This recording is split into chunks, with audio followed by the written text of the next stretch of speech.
In the ruins of time, scattered across deserts, jungles, and the ocean floor, lie questions no one can answer. Who carved the stones before history began? What vanished knowledge shaped the stars and cities?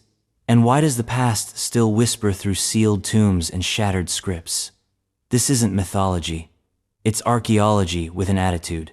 Welcome to 101 Most Unsolved Ancient Mysteries That Cannot Be Explained. Hold your breath, because once we start digging, you'll never look at history the same way again. The Roman curse tablets. They weren't written in blood, but they may as well have been. Buried in wells, nailed to temple walls, rolled up and tucked into cracks in stone. Thousands of thin, corroded sheets of lead, or tin each one scribed with venom. These were the voices of the unheard, the vengeful, the desperate, and what they whispered was pure hatred. The Roman curse tablets, or depictions, aren't elegant like Roman mosaics or awe-inspiring like aqueducts. They're raw, spiteful, vindictive, and somehow utterly human. These were the tweets of the ancient world, only there was no delete button, and the gods were tagged in every post. Imagine this. You leave your favorite cloak in the public baths. The next day, it's gone. You don't call a constable. You don't file a complaint. You carve a message in soft metal, fold it like a lethal letter, and drop it in a sacred spring. Something like, "To the goddess Sulis, Minerva curse. Whoever stole my cloak, whether man or woman, free or slave, let their intestines twist, let them not sleep, let their limbs betray them." That's not hyperbole. Those are real lines from real tablets. Thousands have been found, from Bath in Britain to Hadramedum in North Africa. Most are mundane in their fury curses against thieves, love rivals, or cheating chariot drivers. Some are eerily specific, targeting the exact limbs of a hated enemy or demanding divine punishment unless an item is returned. But here's the twist. We don't fully understand how they worked. Some were pierced with nails, others written in backward Latin or Greek. A few invoke shadowy underworld deities whose names no one even remembers. Were these instructions, spell enhancements? Was the magic in the metal, the ritual, or the belief? Even stranger, many were never meant to be read by mortal eyes again. Folded tight, hurled into dark waters, entombed with bones, they were messages sent to the other side, ancient DMs to the divine.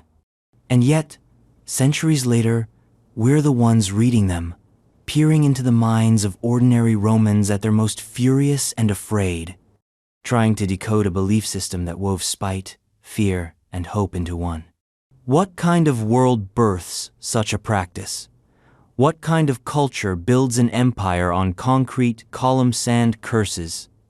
Maybe one that still echoes in another lost city, a city whose very location remains the greatest mystery of all. The lost city of Atlantis's location. It was Plato who first uttered the name, Atlantis. A utopian island empire, technologically advanced, militarily powerful, morally corrupt, and in a single night of fire and water it was gone. Cue 2,000 years of obsessive treasure hunts, feverish speculation, and academic migraines. Atlantis isn't the mystery, its location is. Santorini, Bimini, Cuba, Antarctica, Andalusia. The list reads like a bucket list for conspiracy theorists. And every one of these places has had someone stand on its soil, stare into the horizon, and swear they found it.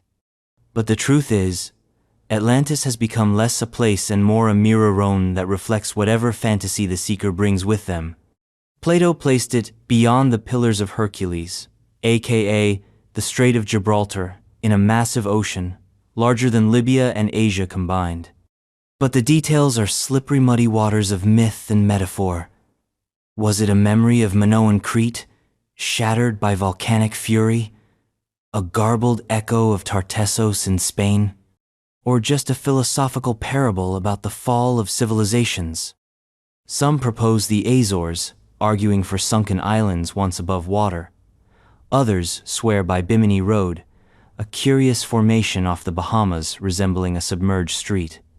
And of course, there are those who believe it lies beneath the ice of Antarctic Cape, like truth itself, under layers of time and denial. The irony? The more evidence people find, the murkier the waters get. Satellite imagery, lost maps, alleged underwater pyramids. The search for Atlantis has generated more hoaxes, headlines, and half-baked documentaries than any other ancient enigma. But the obsession persists, because Atlantis is the ultimate symbol of a world that had everything and lost it, a cautionary tale wrapped in glitter and tragedy. And maybe, just maybe, the true mystery isn't where Atlantis was. It's why we still care so much. Because every time we chase its ghost, we're also asking something else. Could there have been another civilization? One we forgot? Or chose to forget? And if that sounds impossible, then consider this. What if the echoes of ancient Mesopotamia weren't confined to the Middle East at all, but somehow ended up, mysteriously, etched into stone in the highlands of Bolivia? The Fuente Magna bowls, Sumerian inscriptions. Found half buried in the mud near Lake Titicaca, it looked like just another cracked ceremonial bowl, until someone looked closer and saw the impossible. Sumerian script, on a bowl, in Bolivia. Pause, rewind. Yes, you read that correctly. The Fuente Magna bowl has become one of the loudest whispers in the world of ancient enigmas. A large stone vessel, inscribed with what appears to be a blend of Proto-Sumerian and cuneiform symbol-son artifact found on the Andean Altiplano, thousands of miles from Mesopotamia. Cue the scholars, skeptics, and pseudo-archaeologists forming battle lines. To believers, it's proof of pre-Columbian trans-oceanic contact, evidence that Sumeriansor, someone with knowledge of their writing, made it across the Atlantic ages before Columbus ever wet a boot. Some claim it was a religious object, used in rites similar to those practiced in ancient Eridu or Ur. Others suggest it was a votive offering, abandoned when its creators either died or were driven out. But the real heat lies in the inscriptions themselves. Meticulously carved, they don't match any known Andean script. Some translations claim they reference deities from Sumerian mythology. Others see only crude imitation. Still, others dismiss the bowl entirely as a modern hoax. Yet, no one has definitively proven how an object this complex ended up here, or why it seems to bridge two cultures' oceans apart. Here's the wrinkle. It wasn't found in a tomb or a museum. It was discovered by a Bolivian farmer, and only gained attention after years of sitting in obscurity. That's not how hoaxes usually play out. So what if it's real? What if the bowl is a surviving piece of some forgotten voyage? A relic of an expedition erased by time and tectonics? If even one stone vessel can cast this kind of doubt on our understanding of global history, what else is waiting, half buried in the wrong continent? Possibly something even older, even heavier, and made not of clay but of stone. Massive stone, on a hill, in a desert no one expected. The megalithic burial chambers of the Levant. They loom like skeletal monuments across the Middle Eastern landscape. Massive slabs of limestone or basalt stacked in primitive elegance, stoic, and defiant against time. Megalithic burial chambers. From Jordan to Israel, Syria to the Golan Heights, they dot the hillsides like tombstones of a forgotten language. And make no mistake, these aren't casual grave markers. Some weigh several tons, arranged in precise formations that predate the pyramids of Giza. They belong to a world without names, a prehistoric Levantine culture whose identity is still cloaked in mystery. Who built them? Why here? And why with such permanence? Archaeologists have found bones, ash, trinkets, enough to suggest these chambers were indeed funerary. But beyond that, we're guessing, Ritualistic burial? Ancestor worship? Territorial claims carved in stone? The craftsmanship suggests knowledge of quarrying, of transport, of alignment. Some face celestial markers. Others are oriented toward now-vanished rivers. And then there are the domestible-like structures that seem too heavy for their era, too deliberate for their simplicity. And yet, no writing, no carvings, just mass and silence. Even more intriguing, these chambers aren't isolated. They're part of a broader megalithic tradition stretching across continents. From the dolmens of Europe to the stone circles of Africa, the pattern repeats. Big stones, dead people, no answers. So, either the Levantine builders were part of a prehistoric cultural web more expansive than we imaginate, or multiple societies, disconnected by geography but united by mystery, independently decided to lift absurdly heavy rocks and make them into tombs. Either way, we're left with stones that speak louder in silence than most monuments do in text. And maybe, just maybe, these chambers weren't just tombs. Maybe they were thresholds, between worlds, between lives. Which raises a strange question. If the dead were honored with such massive precision, what paths were laid for the living? Perhaps ones that twist across the landscape, huge, ancient, and eerily purposeless. Earthworks, not meant to bury but to guide, or confuse, or warn. The purpose of Neolithic causeways. They cut through the land like veins on ancient skin-broad, shallow ditches paired with low earthen banks snaking across Neolithic Europe. But they weren't roads. They weren't walls. They were something else entirely. Causewayed enclosures. From the air, they resemble incomplete circles or irregular spirals carved into the chalk and soil. Sometimes there's just one ring.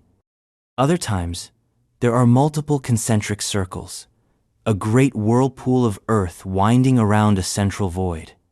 But what were they for? That's the million-year-old question. These structures dating back to as early as 3700 BC, across Britain, France, Germany, and beyond. And none of them give up their secrets easily.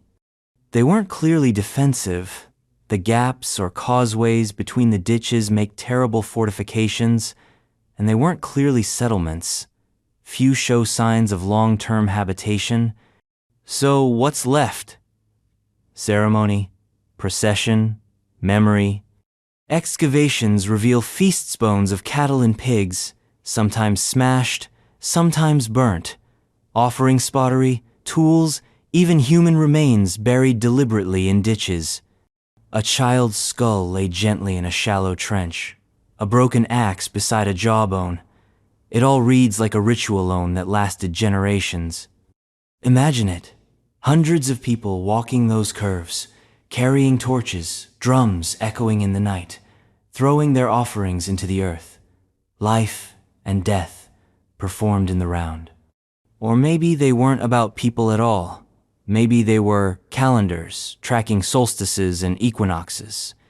Maybe the openings framed the rising sun at midsummer.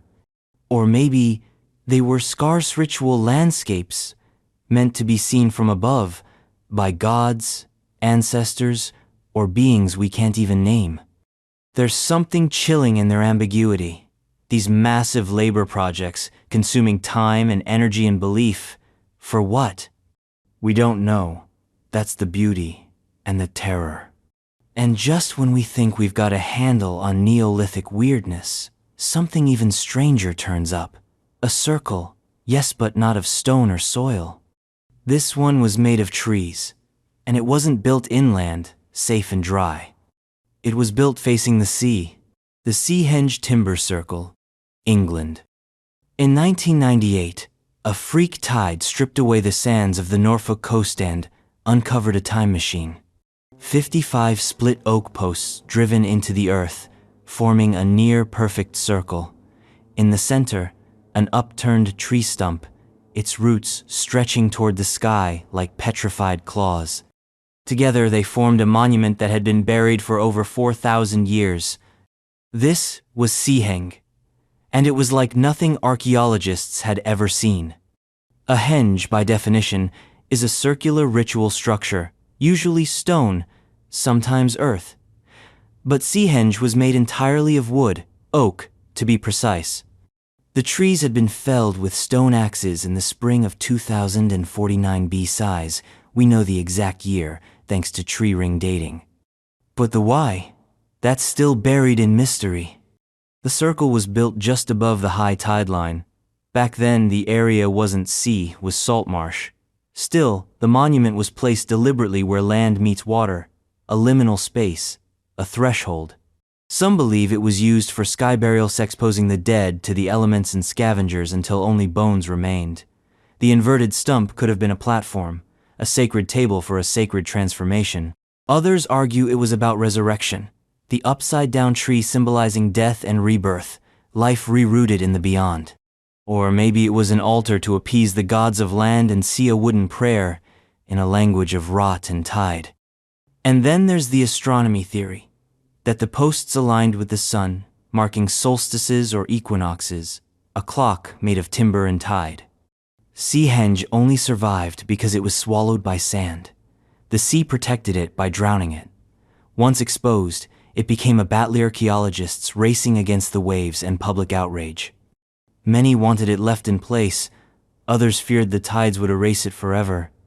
Eventually, it was excavated, preserved, but its spirit remains tangled in roots and questions. Who built Seahenge? Why on that edge of the world? What was buried or revealed beneath that stump? And if the dead were sent off from the shore, where did they go? Maybe the answer lies not in what's buried, but in what stories are carried across water. Stories like a flood, a great ancient flood, the Eridu Genesis and the Sumerian flood myth. Long before Noah, before Gilgamesh, before Atlantis even had time to sink, there was Eridu, the oldest city in Sumer, possibly the oldest city, period, and from its dusty ruins came a broken tablet, inscribed with something primal, something that reads like a memory too heavy to forget. A flood, a god, a chosen survivor. The Eridu Genesis is the oldest known version of the flood, myth-etched in cuneiform around 1600 BC, though its content likely reaches centuries further back. The tablet is damaged, the lines incomplete, but the story still pulses beneath the cracks. The gods decide to wipe out humanity. One of them, Enki, warns a faithful Manzusudra. Build a boat, he says, and so Ziusudra survives. The waters recede. The gods, regretful, grant him eternal life. Sound familiar? It should. This tale predates the Epic of Gilgamesh. It predates the Bible. It's the seed from which all flood myths seem to grow. But was it just a story? Or was it a record? Ancient Mesopotamia sat between the Tigris and Euphrates rivers, prone to violent, unpredictable flooding. For a city like Eridu, the waters could be blessing one season, catastrophe the next. So, maybe the myth isn't fiction. Maybe it's cultural memory, oral history stylized into epic. Or maybe it's something more.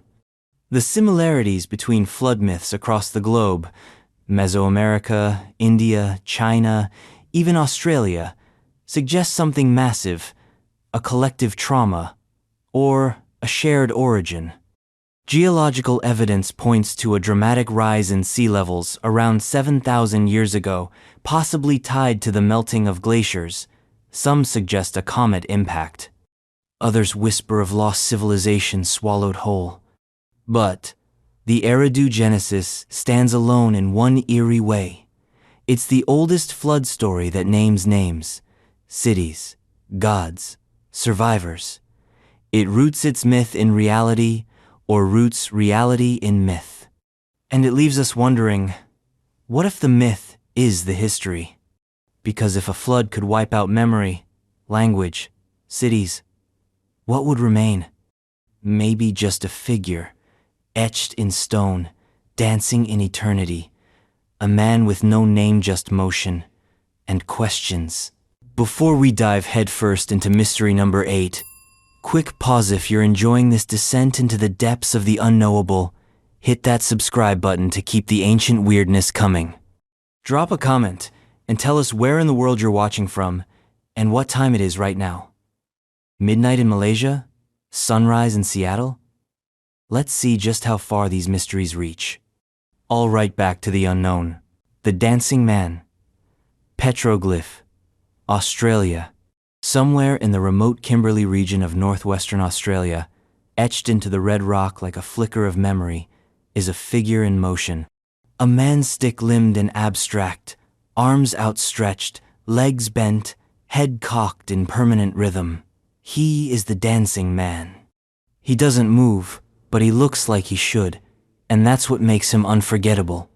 This petroglyph, part of the ancient Wandjina and Gwion rock art traditions, stands among some of the oldest known art on Earth, potentially over 10,000 years old. But that number is less a fact than a guess. The truth is, we don't really know how old he is, or why he dances. The Kimberley rocks are a gallery without captions. The figures carved into them range from ethereal beings with halo-like heads to warriors bearing boomerangs and spears. But the Dancing Man is different. There's an intimacy to his posture, a narrative just out of reach, as if he's caught mid-step in a ritual we've forgotten how to perform. Is he a shaman caught in trance? A spirit being caught between worlds? A storyteller telling with his body what language had yet to invent?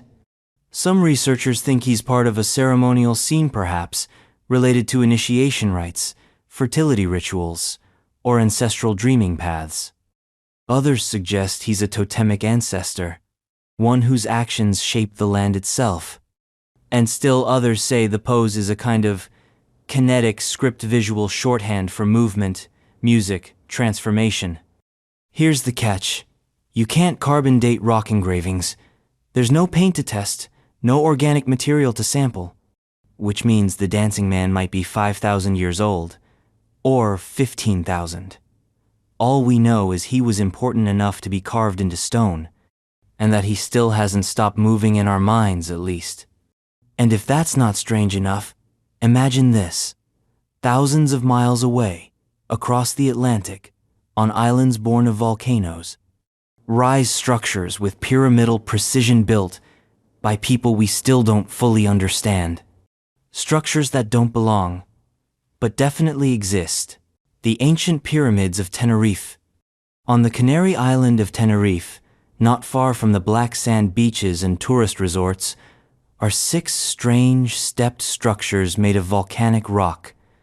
They're called pyramids, but they don't look like anything you'd find in Egypt. They rise in tiers, flat-topped, angular, suspiciously uniform, and for centuries, they were ignored. Locals assumed they were just agricultural terraces or rubble piles from colonial farming. After all, why would there be pyramids in the Canary Islands? But dig deeper literally and metaphorically and the mystery sharpens. Some claim the pyramids are aligned with solstices, their stairways facing the summer and winter suns. Others suggest they echo Mesoamerican designs, particularly those of the Guanquiste indigenous people of the Canaries before Spanish conquest. The Guanches were an enigma themselves. Tall, fair, skinned, with customs and tools more similar to North African Berbers than to any known island culture. They mummified their dead. They built with stone, and they disappeared nearly entirely under colonial rule. So did they build the pyramids, or did someone else? Some have pointed to the possibility of transatlantic contact, that ancient seafarers from Egypt or even South America crossed oceans and left these structures behind. It's a romantic idea, and one most mainstream scholars scoff at, but the question lingers. Because the pyramids are too regular, too deliberate. Some stones are cut cleanly, others bear signs of shaping, and then there's the layout. The structures form a complex, not a scatter. That implies planning, culture, purpose. We may never know who built them or why, but there's something deeply unsettling about their presence. Like a note left in a bottle, its message waterlogged but unmistakable. We were here, we built, we vanished. And perhaps the only thing more mysterious than stone pyramids rising in the Atlantic is what those same people built beneath the ground, deep underground. Not tombs, not caves, tunnels. The Nazca tunnels and Puquios. Everyone knows the Nazca lines, those vast geoglyphs carved into the Peruvian desert, visible only from the sky. Giant hummingbirds, spiders, and geometric mazes spanning miles. But that's just the surface. Beneath the sun-baked soil of southern Peru lies another marvel, the Puquios. A network of underground aqueducts, spiral-shaped access points, and tunnels carved through stone still functioning centuries after their creators vanished. Imagine that. A desert with no rain, no rivers, no mercy, and yet the Nazca people thrived. Not by luck, by engineering. The Puquios brought water to the surface from deep underground aquifers. Spiraling stone funnels, sometimes descending over 30 feet, allowed wind to enter and push water along the subterranean channels.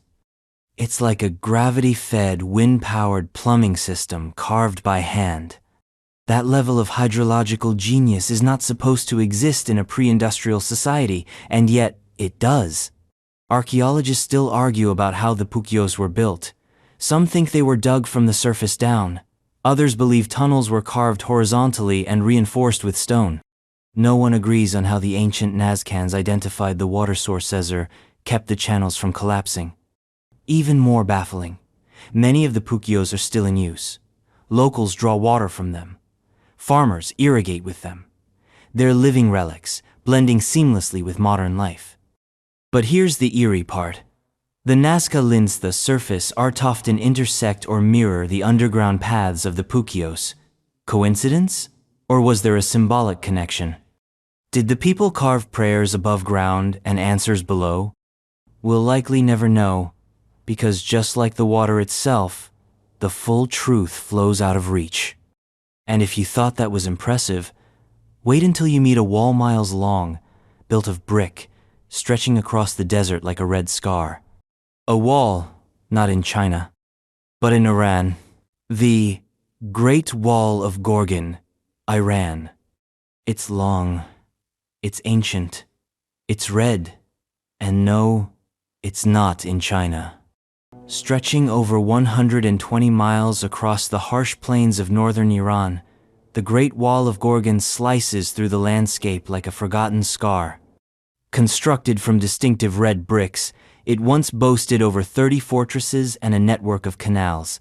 It's one of the longest defensive walls in the world, second only to the Great Wall of China. And yet, outside of a handful of scholars, almost no one's ever heard of it. They call it the Red Snake, for obvious reasons. From the air, its reddish hue winds across the terrain like a petrified serpent. But the real mystery isn't just its length, or even its eerie beauty, it's the why. Why build such an enormous wall here? Why now? And who were they trying to keep out? Most scholars agree it was constructed by the Sasanian Empire, one of ancient Persia's most formidable dynasties, but the exact date is debated. Some say the 5th century AD, others argue for much earlier. What's not debated is the effort involved. Millions of bricks, military precision, a strategic vision so vast it bordered on obsession. And yet, no written records, no triumphant inscriptions, no royal bragging rights etched in stone. Just brick, wall, silence. The wall isn't random. It parallels the Caspian Sea, guarding a vulnerable corridor between mountains and water. Some theorize it was built to repel northern nomads, possibly the Hephthalites, maybe even earlier Scythian or Saka raids. But here's the kicker. It wasn't just a barrier. The Gorgan Wall had water channels running alongside it, defensive ditches, military outposts spaced at regular intervals.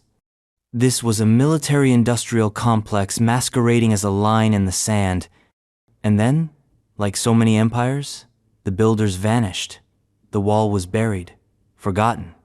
Until modern archaeologists stumbled upon its grandeur and started digging only to realize they were dealing with one of history's biggest unsolved feats of ancient military engineering. And speaking of ancient cities lost to the waves, let's take a deep breath and dive. The sunken city of Pavlopetri, Greece. It lies under a few meters of turquoise water, just off the coast of Laconia in southern Greece. At first glance, it looks like rippling sand and shadow. Then your eyes adjust, and suddenly you see it. Straight lines, foundations, streets, rooms, a city. This is Pavlopetri, the oldest known submerged city in the world.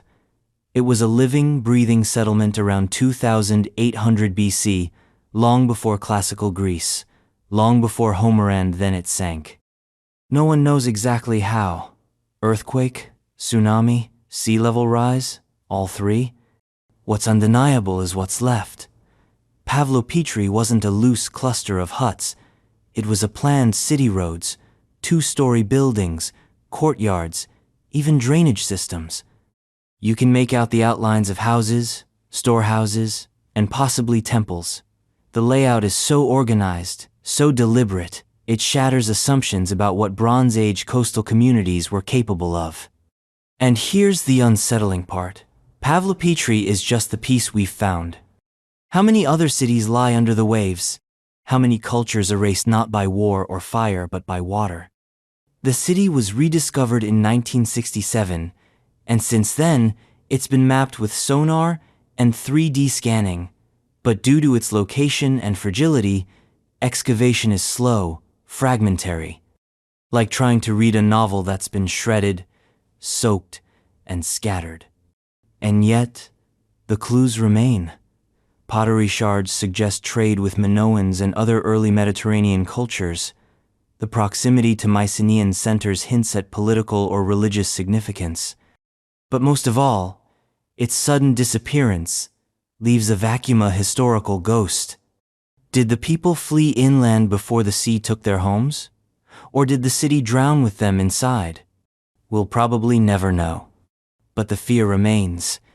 If it happened to Pavlopetri, what's stopping it from happening again? Still, as lost cities go, at least we found this one. There's another mystery that involves lost tools, endless digging, and a mine so ancient it predates metal smelting itself. It's not in Greece. It's in America. And it's made of copper. The copper mines of Royale, USA. Picture it, a remote island in the cold heart of Lake Superior, ringed by jagged cliffs and dense forest. Today, it's a national park, quiet, pristine. But thousands of years ago, it rang with hammer strikes. Royale was once home to one of the most extensive prehistoric copper mining operations in North America. Tens of thousands of tons of native copper were extracted by hand with stone tools. There are pits hundreds of feet deep and hammerstones scattered like spent ammunition. And here's the kicker. There are no written records, no carvings, no stories passed down, just silence and metal. The copper was incredibly pure, soft enough to shape, strong enough to last. It was likely cold hammered into tools, jewelry, and ornaments by ancient cultures long before bronze or iron. But the mystery isn't just how they did it, it's what they did with it. Because the amount of copper mined is enormous. Far more than what's been recovered in archaeological digs. It vanishes from the record. Melted, traded, lost. Some believe it was shipped down the Mississippi, forming the backbone of a vast ancient trade network. Others speculate the copper made it as far as Mesoamerica, even across the Atlantic. Most archaeologists scoff at the idea of trans-oceanic trade, but the math doesn't lie. Tens of thousands of tons of copper are missing. Who were these miners? Some say the old copper culture, a loosely connected group of early Native American societies. But even that's speculative. Their tools are crude, but effective. Their presence is obvious, but their identity is not. And the biggest mystery of all? Why did they stop? The mines were abandoned long before the arrival of European settlers. The copper was still there, the tools still worked, but the digging ceased, as if something changed. Or something was taken. And from the dark mouth of a mine, we shift to another kind of mystery etched, not in stone or metal, but in myth. A creature. In the Loch Ness monster, petroglyph, Scotland. Long before blurry photographs, grainy videos, and the occasional sonar blip stirred the modern legend of the Loch Ness monster, the ancient Picts were already drawing strange things on stone. Among their most enigmatic symbols is one that defies explanation: a creature with a long arching neck and a serpentine body, carved into standing stones scattered across Scotland. It doesn't resemble any known animal native to the area. It's not a horse, not a fish, not a bird. It's something else, something aquatic, something prehistoric looking. Sound familiar? That's right. Nessie, or at least her silhouette, may have been slithering through human imagination long before she ever photobombed a tourist's vacation pic. The Picts, a mysterious Iron Age people of northern Scotland, left behind a language that's largely lost, but their stone carvings remain. And among the swirls and beasts and battle scenes, this long-necked creature pops up repeatedly. It's stylized, yes, but it's not random. Some scholars think it's symbolic, a totem of water spirits perhaps, a representation of a deity, or a mythic being tied to the region's deep lochs and rivers. Others think it's a real creature, something that either once existed or still does, lurking in the peat-black waters of Loch Ness and beyond. Of course, there's no hard evidence, no bones, no fossils, no scale scraped from a rock, just stories and carvings, and the undeniable feeling that something very old is being remembered in stone. It raises the question, did the Picts see something? Or were they preserving a tale handed down from even older tribes who whispered of beasts in the depths? And here's the kicker. Loch Ness isn't the only body of water in Scotland with monster legends. Almost every major loch has its own watery cryptid. Nessie just happened to get famous. So maybe the real mystery isn't Nessie herself, but why that image has haunted our minds for thousands of years. And speaking of haunting terrains, let's move from lochs to deserts, from monsters to glass paths in the Sahara. Paths that were never paved, but might have been scorched by forces we still can't explain. The ancient glass roads of the Sahara. Step into the Sahara, and you expect sand, endless dunes, wind-carved cliffs. But in certain remote stretches, something gleams, something alien, glass. Long, winding patches of natural glassum green, some yellow, some nearly clear scattered across the desert like spilled starlight. They seem random at first, then eerily linear, like roads, like pathways carved not by feet, but by fire. The phenomenon is real. The mystery is what caused it and why it seems to follow patterns. These aren't man-made artifacts. They're sheets and nodules of silica glass, similar to what forms in nuclear test sites or meteor impacts. In fact, that's one of the leading theories, that these were caused by ancient meteor strikes, their heat so intense it liquefied sand on contact. But here's where it gets strange. In some areas, the glass seems too uniform, too pure, too neatly distributed, almost purposeful. Could it have been collected, used? Did ancient people follow these glittering trails as markers? Some researchers have suggested that prehistoric cultures might have recognized the glass as sacred or, at least, special. After all, similar materials were used in ritual items and tools. And then there's the fringe theory, ancient technology. Some argue that the glass fields resemble the aftermath of high-energy weaponry, lightning weapons, plasma bursts, you name it. It's all speculative, wild, but the resemblance to vitrification from high-heat events is undeniable. Whatever the cause, the mystery deepens with the terrain. Some of the so-called glass roads appear in isolated zones, but others seem to connect prehistoric settlement areas. That's not proof of design, but it's enough to keep archaeologists scratching their heads. So we're left with glowing footprints in the desert, too ancient to track, too strange to explain. And if that's not enough unnatural geometry for one mystery, how about a landscape so symmetrical, so mathematically perfect, that it gave birth to one of the most persistent legends in the Western world? A path not made of glass, but of hexagons. The Giant's Causeway debate, Northern Ireland. At the northern edge of Ireland, where the sea crashes like thunder against black cliffs, there rises a staircase of stone. Tens of thousands of hexagonal basalt columns, interlocked like tiles from some divine architect's blueprint. Perfectly flat tops, identical widths, rising and falling in frozen waves.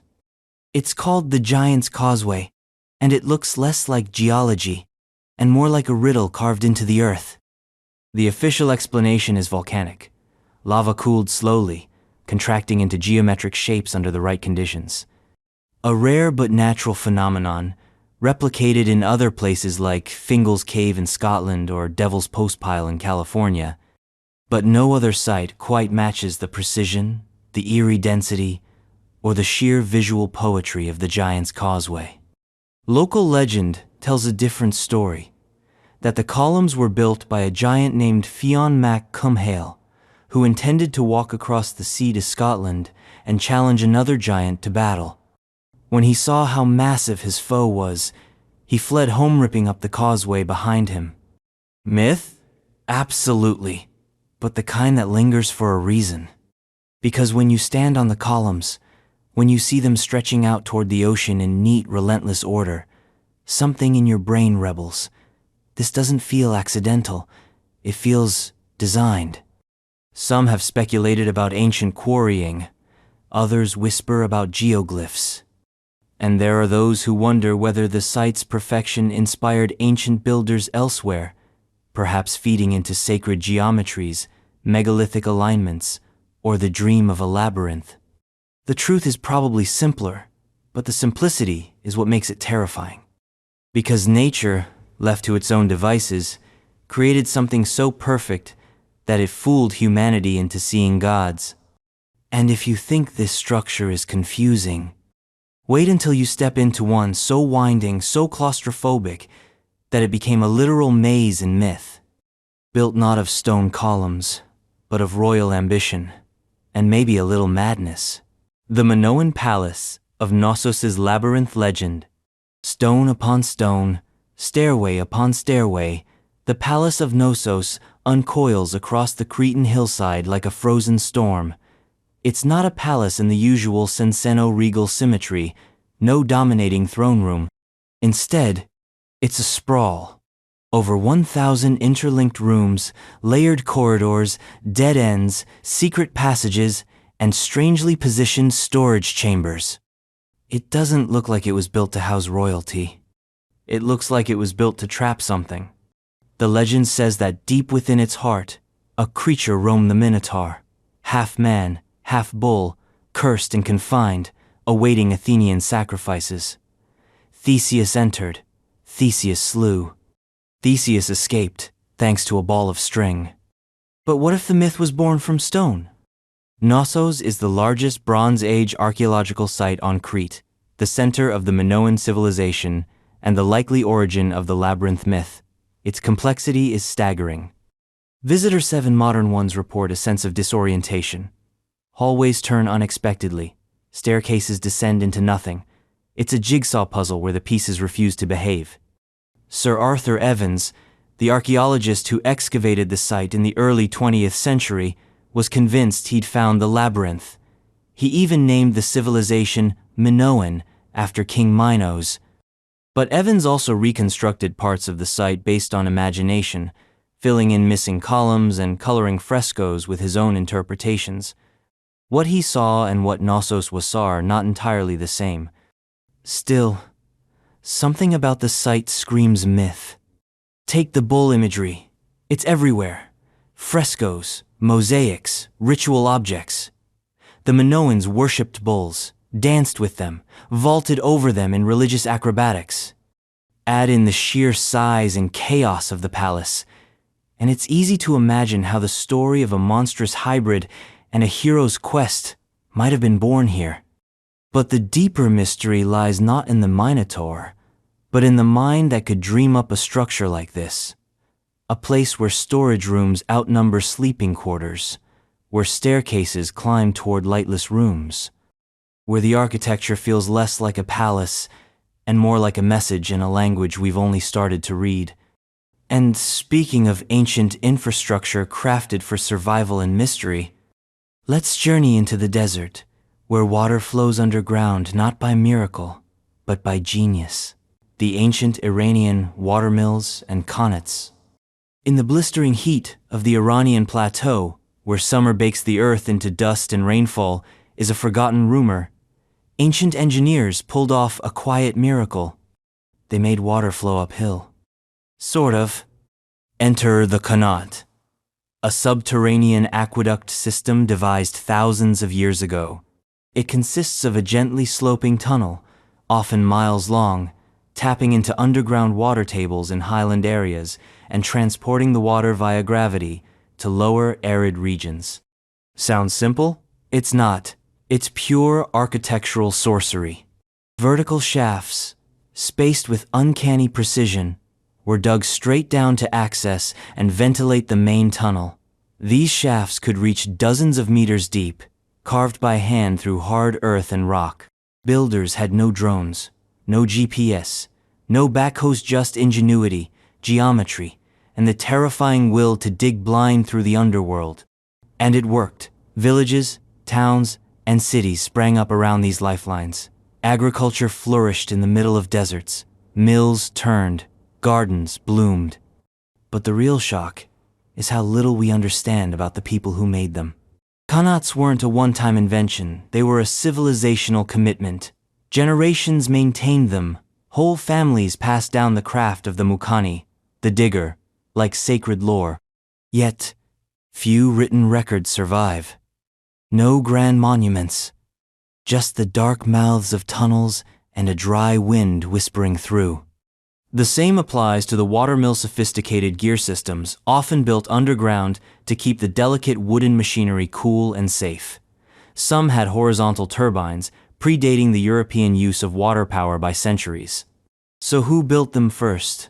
How far did the technology spread? Why do so many of these systems, still functioning today, remain largely unstudied? It's like finding a supercomputer in an abandoned shackhand, realizing the owner never bragged about it. And if that wasn't unsettling enough, imagine finding not technology but a person, preserved by time, staring back through the veil of 10,000 years. Not a skeleton, a mummy.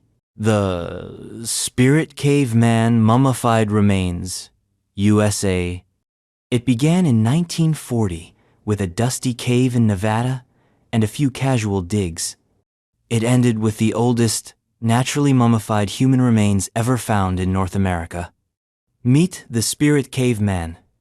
At first glance, he was just a bundle, wrapped in tulle matting, cradled like a secret, his hair still intact, skin leathery but preserved. A man caught between life and legend. Radiocarbon dating in the 1990s dropped the real shock. This man had died over 10,000 years ago. Long before pyramids, before Sumer, before any known civilizations were scratching cuneiform into wet clay. But the mystery wasn't just how old he was. It was where he came from and what his bones dared to say. Initial analysis suggested the Spirit Caveman didn't match modern Native American physical features.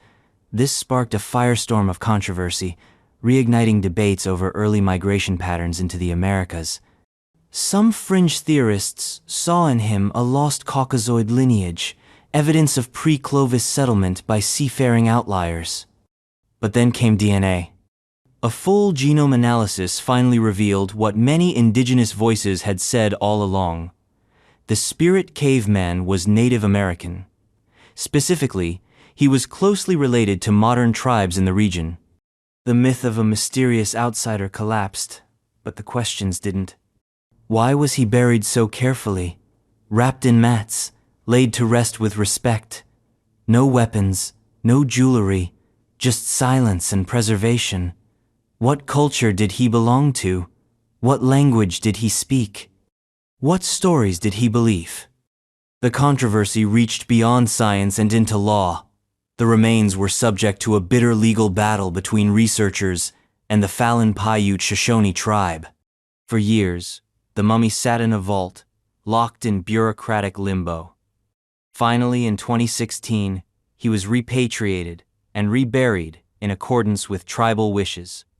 But even in rest, he whispers, of ancient peoples, of migration paths not yet mapped, of histories older than memory. And if Spirit Cave held one mummy, what else might be waiting, hidden underground, beneath rock not by accident but by design? Like, say, an entire city, built beneath the earth, for reasons no one fully understands. The ancient city of Derinkuyu, Turkey. Beneath the dusty plains of Cappadocia lies a city not built on land but carved beneath it. Derinkuyu. It's not a cave, not a shelter. It's an underground metropolis, multi-level, self-contained, and baffling in its complexity. At least 18 stories deep, with air shafts, rolling stone doors, stables, kitchens, wells, schools, and enough space to house over 20,000 people, plus their livestock. And no one really knows who built it. The first few levels are dated tentatively to the 8th–7th century BCE, maybe earlier. Some say Phrygians, others Hittites. But the deeper you go, the murkier it gets. No inscriptions. No builder's plaque, just tunnels, tunnels and silence. Derinkuyu wasn't just a hideout, it was a system, designed for long-term habitation. Defensive ingenuity abounds, giant stone doors that roll shut from the inside, booby-trap shafts, narrow passageways to control enemy movement. This was not just a refuge, it was a fortress. But from what? Theories range from invading armies to religious persecution to ancient climate events. One idea posits that the city was an emergency haven during Arab-Byzantine conflicts. Others suggest it was for surviving harsh winters or even volcanic fallout. And then there are the truly fringe speculations.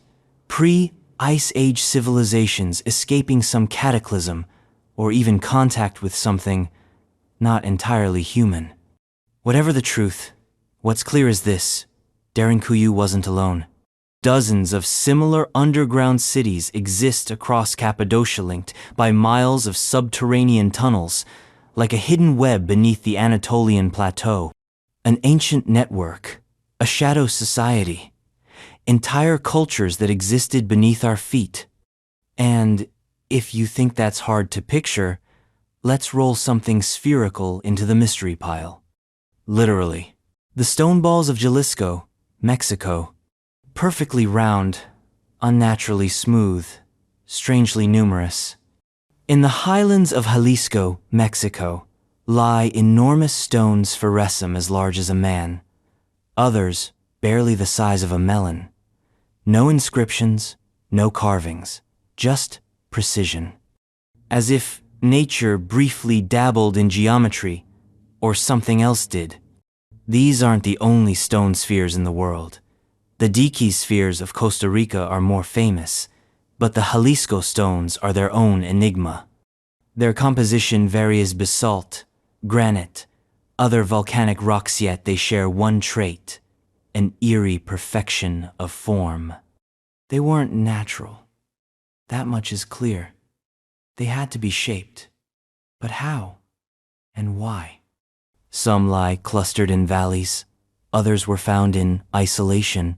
Were they boundary markers, astronomical tools, Artistic expressions? No definitive answer has stuck.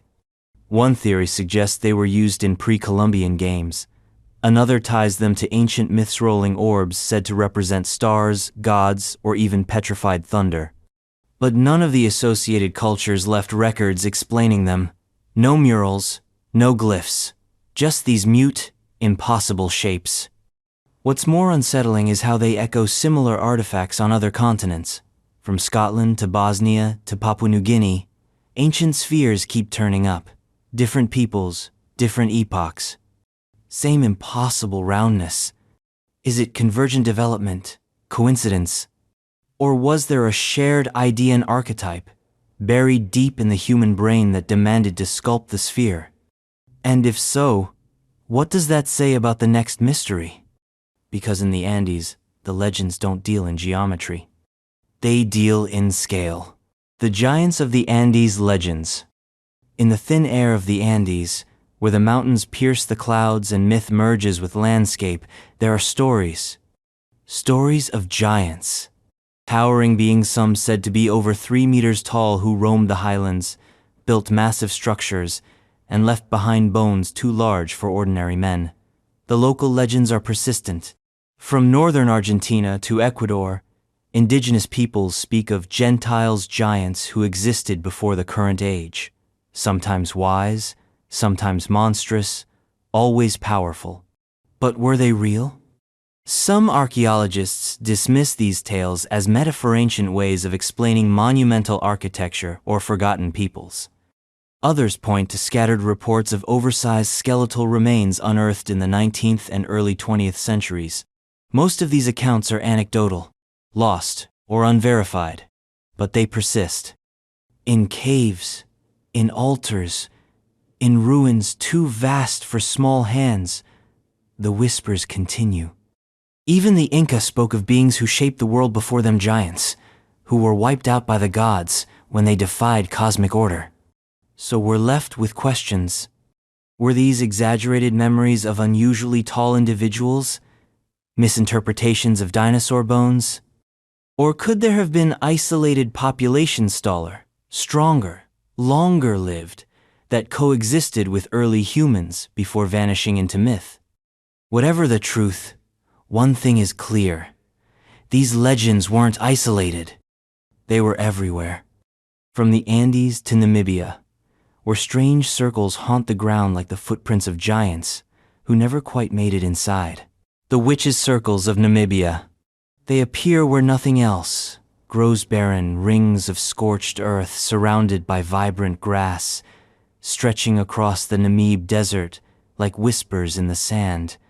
Locals call them fairy circles, but there's nothing whimsical about them. They look burned, blasted, cursed. And the mystery is that no one, not scientists, not shamans, not satellite data, can fully explain how they got there or why they persist.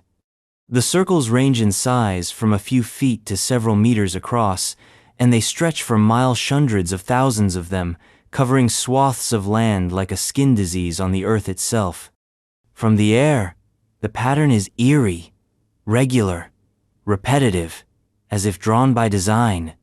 Some believe they're the result of termite activity, that these subterranean engineers carve out vegetation-free zones to trap moisture. Others argue it's a matter of plant self-organization, a natural result of competition for water in an arid climate. But neither theory fits perfectly. The circles shift, they reappear, they vanish. They seem to follow a logic that isn't quite logical. Then there's the folklore. Among the Himba people, the circles are believed to be the footprints of gods, or the result of ancestral spirits walking the land. In other tales, they are burned into the earth by dragons sleeping beneath the sand, their breath killing the grass above. Scientific models keep trying to simulate the pattern.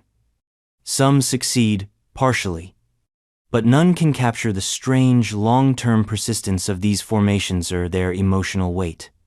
Because standing in the middle of one, you don't feel like you're in a natural phenomenon.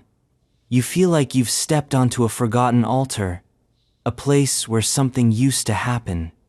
And if that sense of ritual lingers, It only deepens when we look farther north, to lands where winter lasts forever, and the earth yields secrets carved in stone. Secrets that seem to echo a message written across continents. The ancient Siberian megaliths. Siberia, a land of frozen silence and endless pine. But amid its snow-covered solitude rise stones, massive, unmoving, and arranged with impossible care. The megaliths of Siberia are some of the least known and least understood ancient structures on Earth. Found in scattered pockets in mountain slopes, in remote taiga, on the edges of what should be uninhabitable land, they resemble the dolmens of Europe, the cairns of Britain, the alignments of Brittany. But these stones belong to no well-known civilization. There are no cities nearby, no obvious roads, no historical documents explaining their builders. Just stones, some weighing multiple tons, balanced on 3 or more supports, forming primitive but unmistakable chambers. Some are burial sites. Others may have served as markers or celestial alignments, and some seem deliberately built in formations that echo constellations, implying an astronomical purpose. But here's the real enigma. They are far older than most of their Western counterparts. Some estimates suggest they may date back to the Neolithic or even earlier. Who, then, built them? Were they local hunter-gatherer groups with more complex beliefs than we give them credit for? Or were they part of a now-lost Siberian culture, one with knowledge of stonework, astronomy, and ritual that simply vanished? Their isolation is part of the mystery. Unlike Stonehenge or the Giza pyramids, these structures stand alone, often days away from the nearest human settlement. They seem placed not for visibility, but for secrecy. And yet they persist. Thousands of years of wind and snow and shifting permafrost, and still they stand. If nothing else, they are monuments to obsession, to belief. And they remind us that complexity does not require cities. It just requires purpose. And sometimes, that purpose leaves a trail not in the sky or in stone, but in heat, in the whisper of warmth rising through marble floors in the heart of the Roman Empire. A mystery of engineering that still makes us sweat. The purpose of Roman hypocausts. Step into a Roman bathhouse, and you'll feel it immediately, heat rising from the floor like a whisper of volcanoes past. Smooth tiles beneath your feet, warmed not by chance, but by design. You're standing on a hypocaust. The Roman hypocaust was the ancient world's version of central heating, a system of raised floors supported by pillars, with hot air from a furnace circulating beneath and through wall flues. The result? Even, controllable warmth across massive buildings. But the mystery isn't how they worked. It's why they were so good at it. Hypocausts weren't limited to elite villas. They show up in military forts, public bathhouses, and even some modest townhouses. Some were so efficient that they could heat not only floors but pools, steam rooms, and wall centuries before the concept of a thermostat was born. Who invented this? How did the knowledge spread so quickly across the vast Roman Empire? And more strangely, why did the technology vanish so completely after Rome fell? Later civilizations, even those with advanced architecture, didn't replicate it for over 1,000 years. Why? Was it cost? Complexity? Or was there something about the social fabric of Rome that made such luxury not only possible, but expected? And then there's the symbolic side. Baths weren't just for cleaning, they were public forums, social hubs, places of politics and gossip and deals. Warmth wasn't just physical, it was cultural. So maybe the hypocaust wasn't just a machine, maybe it was a statement. That Rome could conquer not only land and sea but temperature. And if that doesn't scream advanced, then consider what else the Romans moved over vast distances, not heat, but glass, green glass, obsidian, traded like treasure, carried across an empire of volcanoes and gods. The green obsidian trade in Mesoamerica. Volcanic glass with a luminous green glow, sharp enough to slice flesh cleaner than steel, and valuable enough to become currency. Green obsidian wasn't just a tool in ancient Mesoamerica. It was a treasure, a symbol, a mystery wrapped in volcanic fire. Obsidian, in general, was everywhere in ancient Central America, used for blades, arrowheads, ritual offerings, mirrors, but the green variety? That was something special. It came from a handful of known volcanic sources, particularly Pachuca, in modern-day Mexico. And yet, it's been found scattered across enormous distances, buried in sites from the Valley of Mexico to Guatemala to the distant edges of the Maya world. This wasn't casual trade, this was logistics, networks, power. But how did they do it? There were no wheels, no pack animals. Every chunk of glass had to be carried by hand, on foot, over mountains, through jungle. That kind of effort means the trade wasn't just economic. It was ideological, ritual, political.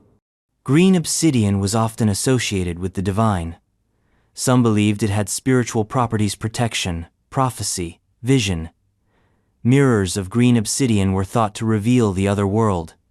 Blades weren't just for cutting flesh, they were for opening portals. Which raises the question, who controlled the trade? It's likely that powerful cities like Teotihuacan monopolized the mines, hoarding the resource and doling it out as tribute or favor. But we still don't know the full extent of those trade routes, or whether there were lost kingdoms that rose and fell on the obsidian economy alone. And then there's the silence. After the Spanish arrived, the obsidian trade collapsed. Metal tools replaced glass, rituals were outlawed, and the shimmering green blades disappeared into tombs and dust.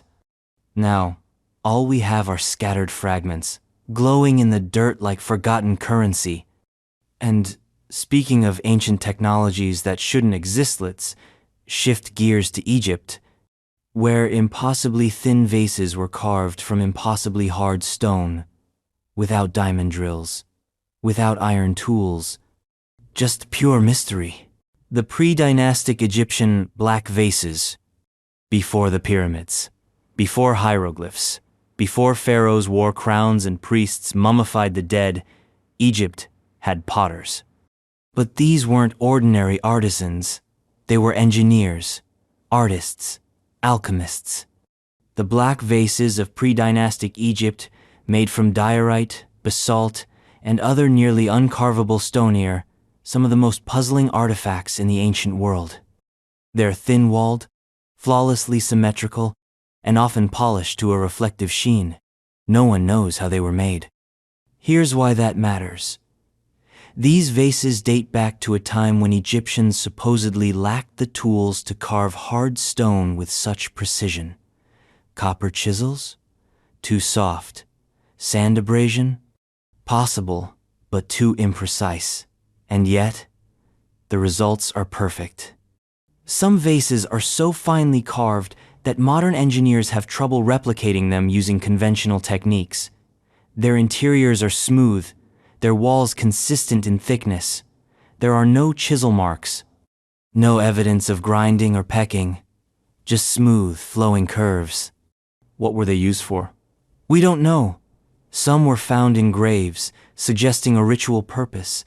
Others seem almost too delicate to have been functional. They may have been symbols of status, magic, eternity. But maybe the most unsettling idea is that the vases aren't impressive in spite of their age, but because of it.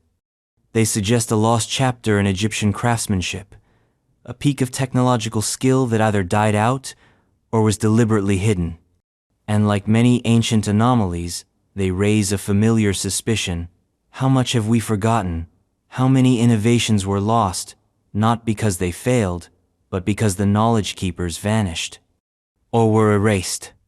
And if lost knowledge can vanish in stone, imagine what might be hidden in steel. Steel that could slice silk, bend, but never break. Steel so legendary, it became myth. The lost knowledge of Damascus steel. It was black as night, patterned like ripples on water, and sharper than the edge of reason. Damascus steel, the stuff of legends, the material that built empires, cut through armor like butter, and refused to rust even after centuries. But here's the rub. We don't know how they made it. We have the blades, beautiful, deadly, mysterious. We have medieval accounts, describing swords that could split boulders or slice falling scarves in midair. We know it was prized by crusaders and coveted by kings, but the process, the real process of making true Damascus steel, gone. Theories abound. Some say it came from Indian Wootz steel-high carbon ingots with unique microstructures. Others argue it was a specific folding technique, a secret forging method, a lost quenching ritual.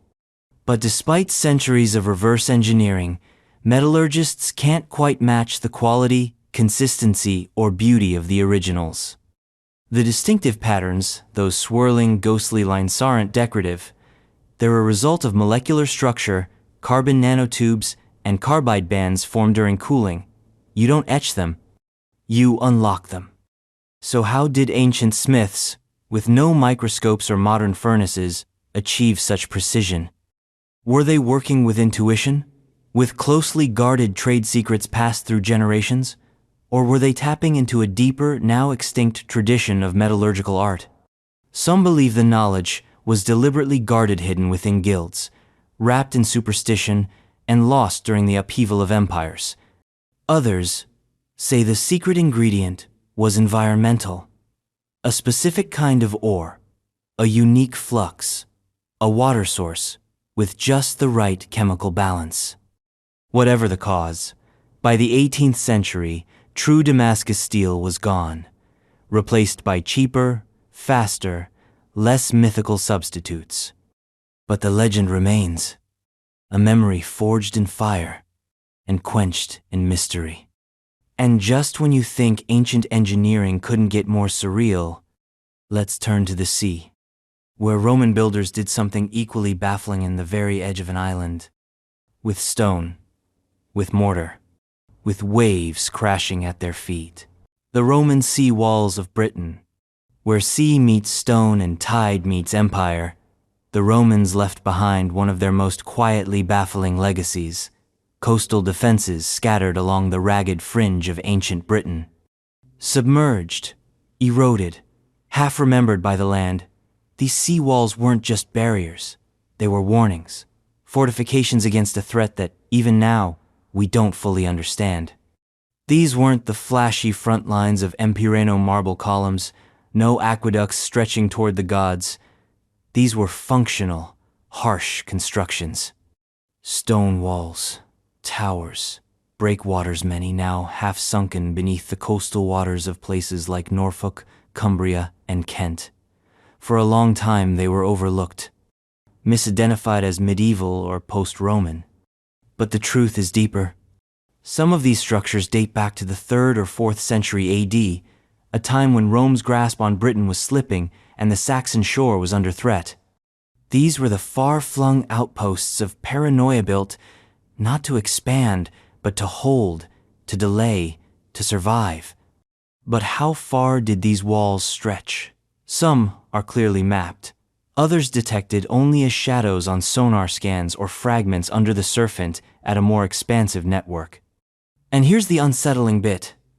These walls are more sophisticated than they appear. Some show signs of specialized Roman concrete pozzolanic mixtures designed to harden underwater. Others were reinforced in multiple phases, suggesting centuries of adaptation. But who built them and why still sparks debate? Were they repurposed harbor installations? Purpose-built coastal forts? Did they guard against Saxon pirates, rebellious tribes, or rising tides?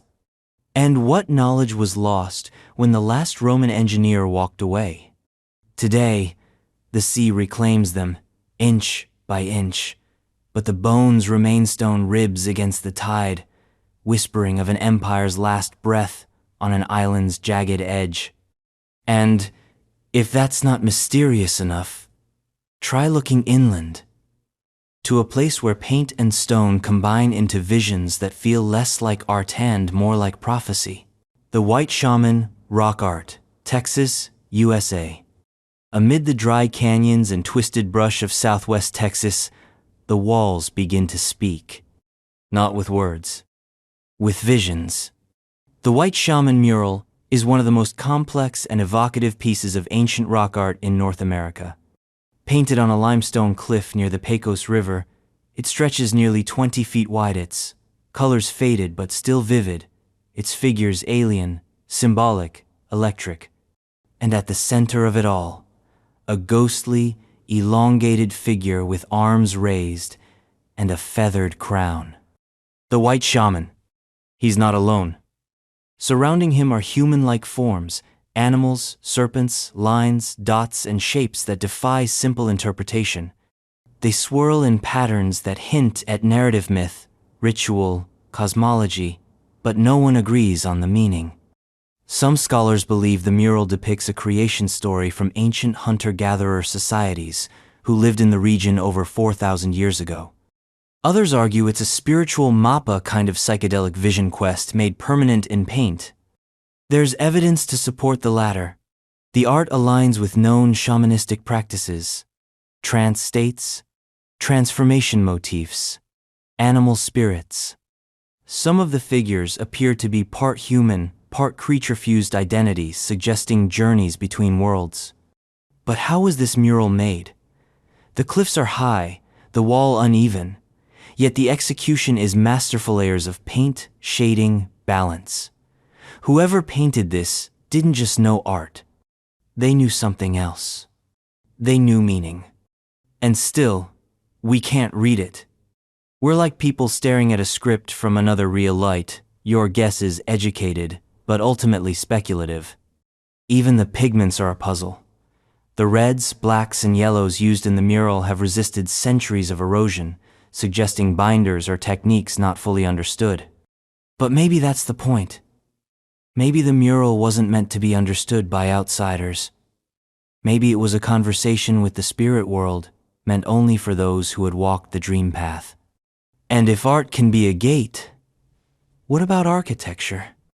Let's step back across the sea to Ireland, where circles of stone rise, not in walls, but in rings.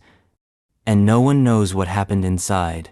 The Giant's Rings, Henge, Northern Ireland.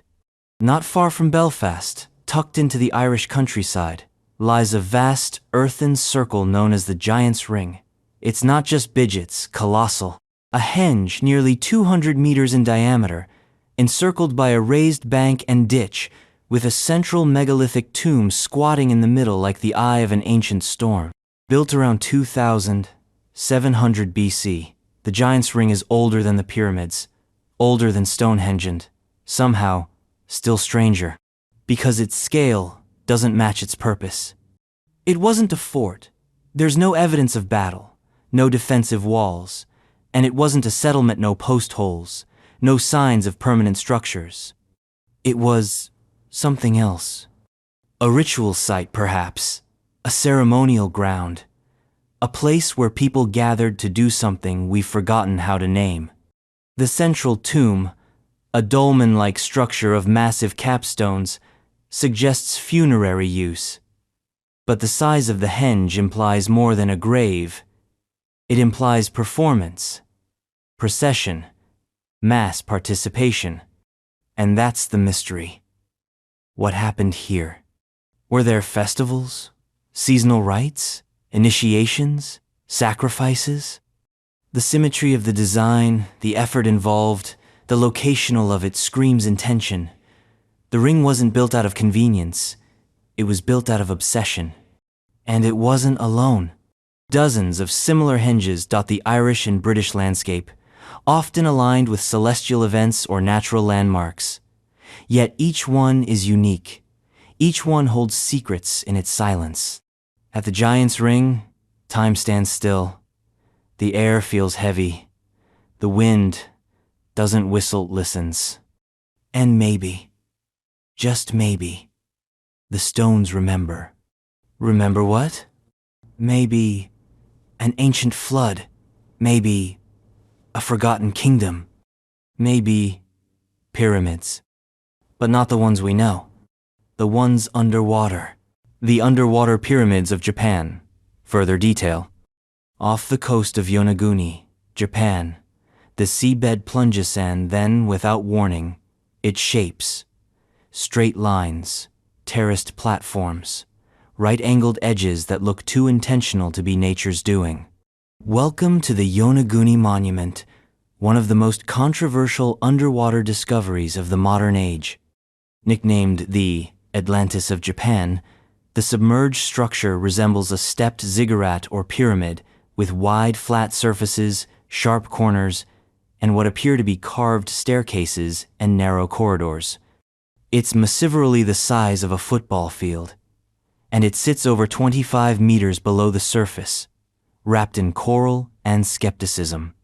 Mainstream geologists argue it's a natural Formation example of tectonic activity and fracturing in sedimentary rock, sharpened by millennia of ocean currents. But others aren't so sure. There are features that seem suspiciously unnatural: flat surfaces aligned to cardinal directions, rectangular pools or cisterns, what look like entryways, and even symbols carved into stone. Some divers claim to have found stylized faces, pillars, and even inscriptions suggesting, if not a city, then at least an engineered monument. If man-made, it's old, very old.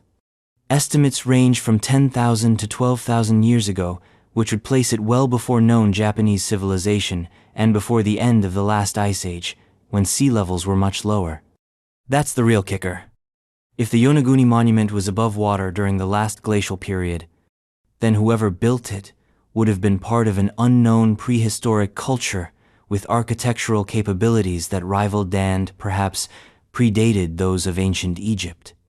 But even if it is a freak of geology, there's still mystery in the persistence of the debate. Why do we want it to be artificial? What itch is this underwater anomaly scratching in our collective subconscious? Because it's not the only one. Other submerged structures have been reported off the coasts of Okinawa, Kurama, and even Taiwan. All eerily angular. All unexplained. Which begs the question, was Japan once part of a forgotten network of coastal civilizations? Or did the oceans simply carve architecture into chaos? Either way, the sea keeps its secrets well.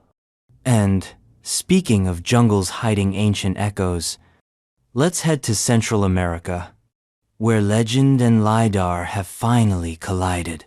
The lost city of the monkey god, Ciudad Blanca, Honduras. For centuries, it was whispered about. A city in the Mosquitia rainforest of Honduras, hidden by vines, cursed by gods and guarded by serpents. Locals called it Ciudad Blanca, the White City. Explorers dubbed it the Lost City of the Monkey God.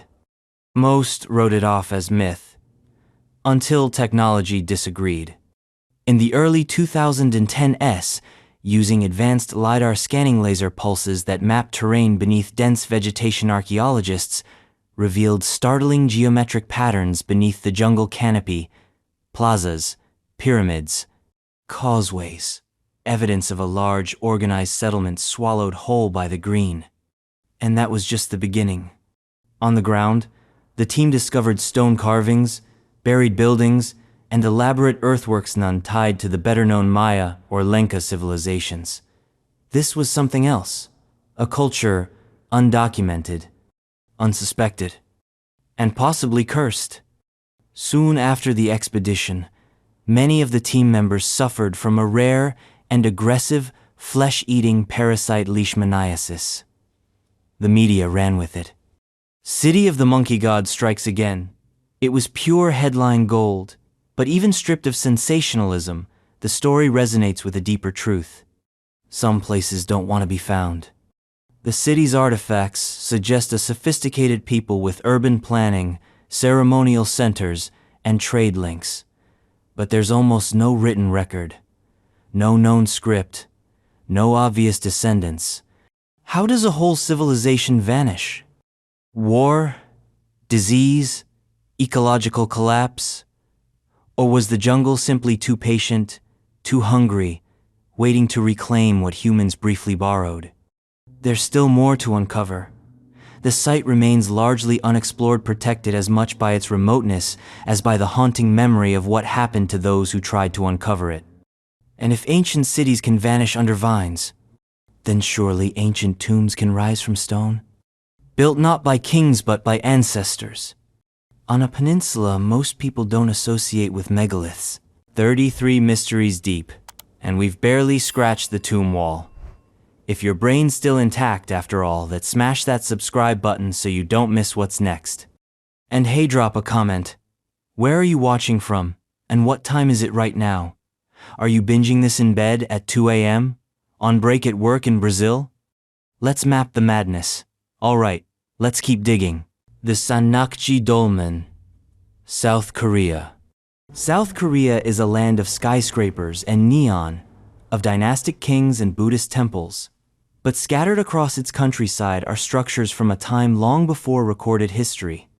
Dolmens, massive stone tombs built by lifting slabs of granite, some weighing over 100 tons and balancing them like tables on upright supports. They dot the landscape by the tens of thousands, concentrated in clusters that defy logic and scale. One of the most famous is the Sanakji Dolmen, part of a UNESCO-listed cluster near Gocheong. Towering and precise, it's the Korean answer to Stonehenge, a reminder that megalithic culture didn't end at the Mediterranean. It spread, or emerged separately, everywhere. That's the real mystery. Dolmens exist in Europe, the Middle East, Southeast Asia, even India. But the ones in Korea form the highest concentration anywhere on Earth. And yet, we know almost nothing about the people who built them. They left no writing, few artifacts, just bones, pottery shards, and the stone. Why build such massive tombs? Why go to such lengths to bury the dead? One theory suggests ancestor worship. Another, elite competition status made solid in stone. Some believe the dolmens align with celestial patterns. Others think they were territorial markers, expressions of power, or sacred geography. But perhaps the most unsettling idea is this. The builders of Korea's dolmens may not be connected to any later Korean cultures at all. They were separate, disconnected, a civilization swallowed by time. And yet, the stones remain, waiting, as if still guarding something. A secret? A name? Or maybe a code? Because across the world, other ancient builders encoded knowledge not in tombs, but in temples. With angles, with light, and with math. The sacred geometry of ancient Indian temples. Step into an ancient Hindu temple, and you don't just walk into a building, you enter a diagram, a cosmic blueprint rendered in stone. From the towering shikaras of Khajuraho to the intricate mandalas of the Sun Temple at Konark, Indian temples aren't just places of worship. They're mathematical engines. Engines powered by ratios, angles, alignments, and a sacred obsession with geometry. At the heart of many temples is the Vastu Purusha Mandala square grid that maps cosmic order onto earthly structure. The layout isn't symbolic, it's functional. Every chamber, every tier, every axis is calibrated to embody the universe. The temple is a model of existence itself. And here's the mystery. How did they get it so right? Many temples are aligned with astronomical precision. Their entrances face rising suns, solstices, equinoxes. Certain shrines resonate at specific frequencies when chanted in. Ratios correspond to the golden mean. Columns and domes echo Fibonacci sequences. Some temples even anticipate acoustics, designing inner sanctums that amplify mantras into thunder. Others seem to channel light at exact moments of the year, illuminating deities in perfect shafts of sunlight. But who calculated all this? Ancient Indian architectural texts, like the Shilpa Shastras, outline basic principles. But the actual execution, the transformation from scroll to granitase, often left unspoken. Even more baffling, these temples were built without modern instruments, just rope, pegs, chalk, and genius. Were these secrets passed down orally, taught through generations of master builders, or were they the remnants of a now lost mathematical tradition far older than we think? Because these weren't isolated occurrences, the same obsessive precision appears in temples across the subcontinent, across dynasties, regions, even languages. It's as if the stones themselves were fluent in algebra. The ancient Egyptian boat pits at Giza, at the foot of the Great Pyramid between wind-blown sand and shadowly hollowed spaces that once held something stranger than treasure. Boats, massive wooden boats, buried next to the tombs of pharaohs, dismantled like puzzles, laid to rest with reverence. And the question is, why? They're called boat pits, and they aren't unique to Giza, but the ones there are the most famous. Carved into the bedrock near the pyramids, these long rectangular trenches once held entire vessels, some up to 140 feet in length. Khufu's boat pit is the most iconic. In 1954, it was discovered sealed with limestone blocks, perfectly preserved beneath centuries of silence. When archaeologists unearthed the contents, they found 1,200 individual pieces of cedar wood each, precisely labeled by ancient hands. A flat-pack funeral barge from 4,500 years ago. After reconstruction, the boat emerged like a ghost ship, elegant, stitched together with rope instead of nails, clearly capable of sailing. But here's the twist: it wasn't meant to sail. At least, not in this world. Most scholars believe the boats were solar barks, ritual vessels, meant to carry the pharaoh's soul through the sky with the sun god Ra. In Egyptian cosmology, the sun traveled by boat across the heavens during the day and through the underworld at night. So naturally, a divine king would need his own celestial vessel. But not everyone agrees. Some say these were real, functioning boats used in the pharaoh's lifetime, repurposed as symbolic objects in death. Others suggest they played a role in funerary processions used to ferry the king's body across the Nile before being buried for eternity. The truth may be stranger still. Some pits are empty, some boats are in pieces, some are missing altogether. Were they stolen, destroyed, never buried at all? And if they weren't meant to move through water, but through realms, what exactly were the Egyptians preparing for? These weren't models, they were vehicles, crafted with care, buried with ceremony, aimed not at the sea, but at the stars. The Star of David on ancient Roman artifacts. The six-pointed star, or hexagram, is today known worldwide as the Star of David, symbol of Jewish identity, spirituality, and history. But that wasn't always the case. Because before it became a religious icon, the Star of David was turning up in the unlikeliest places, like on ancient Roman mosaics, temples, and even coins. Which begs the obvious, uncomfortable question: what did it mean then? In Rome, the hexagram appears not as a symbol of Judaism, but as a decorative motif. Sometimes it's tucked into border patterns. Other times it appears prominently, framed as if it had a deeper function. Was it purely ornamental, a geometric flourish, or something more? Some scholars suggest the symbol had astrological meaning, representing the union of opposites, the macrocosm and microcosm, or celestial balance. Others tie it to alchemical or magical uses. In later traditions, the hexagram becomes a protective emblem etched into amulets, doorways, and talismans. But in the Roman context, the symbolism remains ambiguous. It wasn't associated with any single deity. It wasn't restricted to temples. It seems to have floated freely, appearing where symmetry and pattern were valued. Here's the real twist. The association between the hexagram and Judaism only becomes dominant centuries later, during the Middle Ages. So finding it on a Roman building doesn't reveal a secret synagogue, it reveals a symbol with a far older, more universal appeal. Which then raises a question about origins. Was the Star of David adopted from older traditions? Did it migrate across cultures like so many symbols, shifting meaning as it passed from empire to empire? Or is it one of those rare icons that humanity keeps rediscovering, like a fingerprint from the collective unconscious? Whatever the truth, seeing it on a Roman artifact short-circuits our historical expectations, just like the next artifact, an iron pillar. That shouldn't exist. Because iron rusts, iron weathers, unless it's this one, unless it's cursed, or blessed, or both. The Iron Pillar of Delhi, India. In the heart of Delhi, surrounded by the ruins of ancient empires, stands a pillar that shouldn't be there.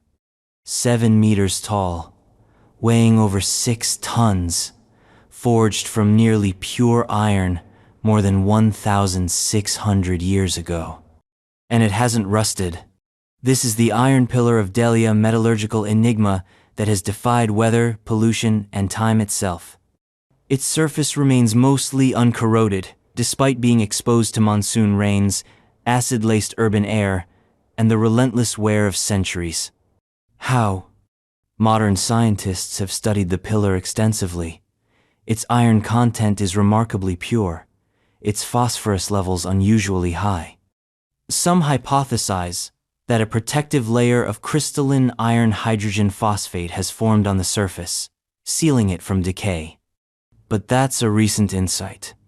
The real mystery lies in the question, how did ancient smiths, with no microscopes or modern furnaces, create such a pillar in the first place? The forging of the pillar, whether in one colossal pour or as a composite of welded pieces, itself an engineering marvel. The temperature control, the shaping, the transport. This wasn't just craftsmanship. It was precision metallurgy. Some suggest the pillar was cast as a votive offering to Vishnu. Others think it marked a victory, a cosmic axis, or an astronomical point of significance. Inscriptions on it reference Chandragupta II, but the text raises as many questions as it answers. And then there's the legend that anyone who can encircle the pillar with their arms while facing away will have their wishes granted. That it was forged by divine beings, or aliens, or a lost civilization.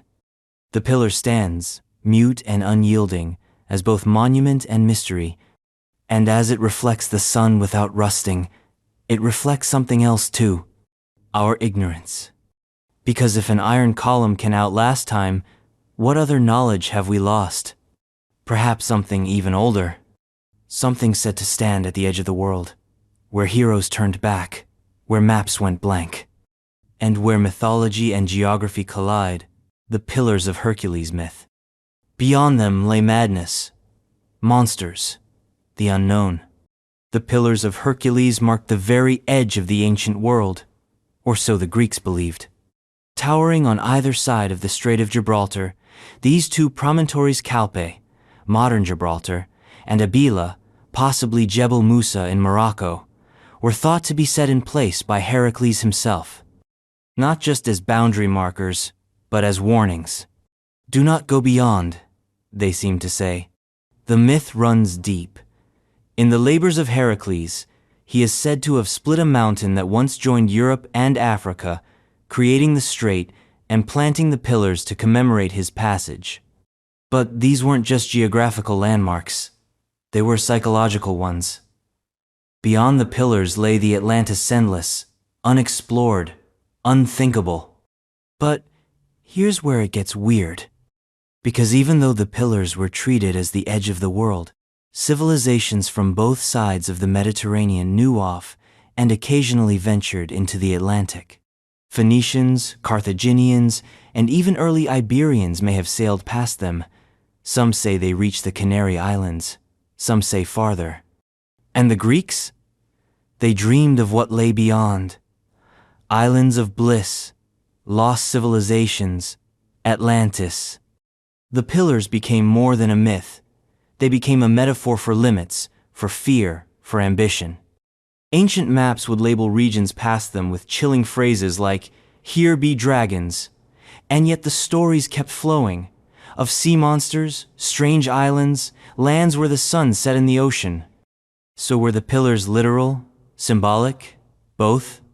Modern scholars debate their true locations. Some believe the term originally referred to other promontories or even temple columns. Others argue the myth predates Greek contact with Gibraltar entirely. Whatever their origin, their influence is undeniable. They drew a line between the known and the unknowable. And when myths mark geography, strange things tend to happen, like structures that speak, not with words but with sound. Carved not to stand but to echo, the ancient sound chambers of the Olmec. The Olmec civilization is often called the mother culture of Mesoamerica, but perhaps motherboard would be more appropriate, because some of the most unsettling discoveries from ancient Olmec ceremonial centers aren't just the colossal stone heads or jaguar motifs, but the echoes, the whispers. Some sites, like Levanta and San Lorenzo, appear to have areas with unusual acoustic properties. Rooms where sound doesn't bounce, but travels, amplifies, reverberates. Certain stones seem to hum at specific frequencies. Pathways carry voices over strange distances. And at the heart of it all, chambers that resonate like tuned instruments. The question is, was this intentional? If so, the implications are enormous. It would mean the Olmecs, thousands of years ago, understood sound in a way we are only beginning to rediscover. That they were designing ritual spaces not just for sight, but for sound. Picture a priest chanting in one of these chambers. The walls begin to vibrate. The hum grows louder. A conch shell is blown, and the tone bounces through corridors like a serpent. Worshippers feel not hard the sound in their bones. Is it a god? A message? A command? Some researchers believe these chambers were used in rituals involving altered states. Sound as gateway, as teacher, as god. Others argue they were used for communication across vast ceremonial complexes, like sonic lighthouses or ancient PA systems. Then there's the wild theory that the Olmecs had sound weapons, sonic tools, frequencies that could influence mind, mood, or matter. We may never know, because the Olmecs didn't leave behind readable texts. Their knowledge is etched in basalt, buried beneath jungle, interpreted through echo. And if sound could become sacred, what happens when you put that same energy into faces? Not terrifying ones, but leafy ones. Grotesque, grinning masks hidden in the holiest places. Faces no one talks about. Until now. The green men in medieval churches. He's always there, watching, hidden among vines, carved into a column tucked beneath an arch, glaring down from a stained glass window. The green man, a face made of leaves, or surrounded by them, or sprouting them from nostrils, eyes, mouths, half human, half vegetal, sometimes serene, sometimes monstrous, always mysterious. The green man appears in churches across Europe, especially in Britain, France, and Germany. From the early medieval period to the Gothic age, he shows up again and again, in capitals, in pews, on fonts, sometimes just one, sometimes dozens in a single cathedral. But here's the riddle. Why? He's not in the Bible. He's not a saint. There's no Christian story that clearly explains him. And yet, there he is, over and over, in the heart of the Christian world. Some say he's a remnant of pre-Christian nature worship, a pagan symbol smuggled into sacred architecture, a forest god, maybe Pan, or a Celtic deity given a facelift and a new role. Others think he represents resurrection, the cycle of life, death and rebirth. Or maybe he's a warning, a green grimace from the old world, reminding parishioners that nature cannot be tamed, that the wild still watches. The strangest thing? There's no single form. Some green men are youthful and smiling, others scream in silent agony. Some are grotesques, others divine. The one constant is the leaves, ivy, oak, thorn. Botanical masks carved into the stone bones of churches. Were the stonemasons trying to say something? Was this their rebellion or their memory? We'll never know, because the green man doesn't speak. He grows. And where does he grow best? In ruins, in forgotten places, in the shadow of empires, like those found in the middle of a desert where no one expected columns. And yet, Rome was there. The Roman villas of the Sahara. It sounds like a contradiction. Roman villas in the Sahara. Opulent homes with painted walls and intricate mosaics, not in Tuscany or Provence but deep within one of the harshest deserts on earth. And yet, they're there. Scattered across what are now barren stretches of Libya, Algeria, and Tunisia, lie the remnants of Roman settlements that defy both climate and expectation. These weren't mere outposts. Some were full-blown towns, villas with courtyards, baths with hypocausts, streets lined with columns, in the middle of what is now uninhabitable wasteland. So what happened? The answer might lie in time itself. During the height of the Roman Empire, large swaths of North Africa weren't desert. They were fertile rolling savannas, olive groves, and farmland that fed Rome's breadbasket. The Romans built aqueducts, irrigation systems, and cisterns to harness every drop of water. They didn't conquer the desert, they delayed it. These settlements thrived for centuries, but over time, something changed. Climate? Overgrazing? Salinization? Slowly, the green retreated. The sand returned. And the villas were abandoned, swallowed, not by invaders, but by the land itself. Today, some of these ruins are half buried in dunes. Others are marked only by crumbling walls and fragments of mosaic. They tell of a forgotten prosperity when the Sahara wasn't a barrier, but a frontier.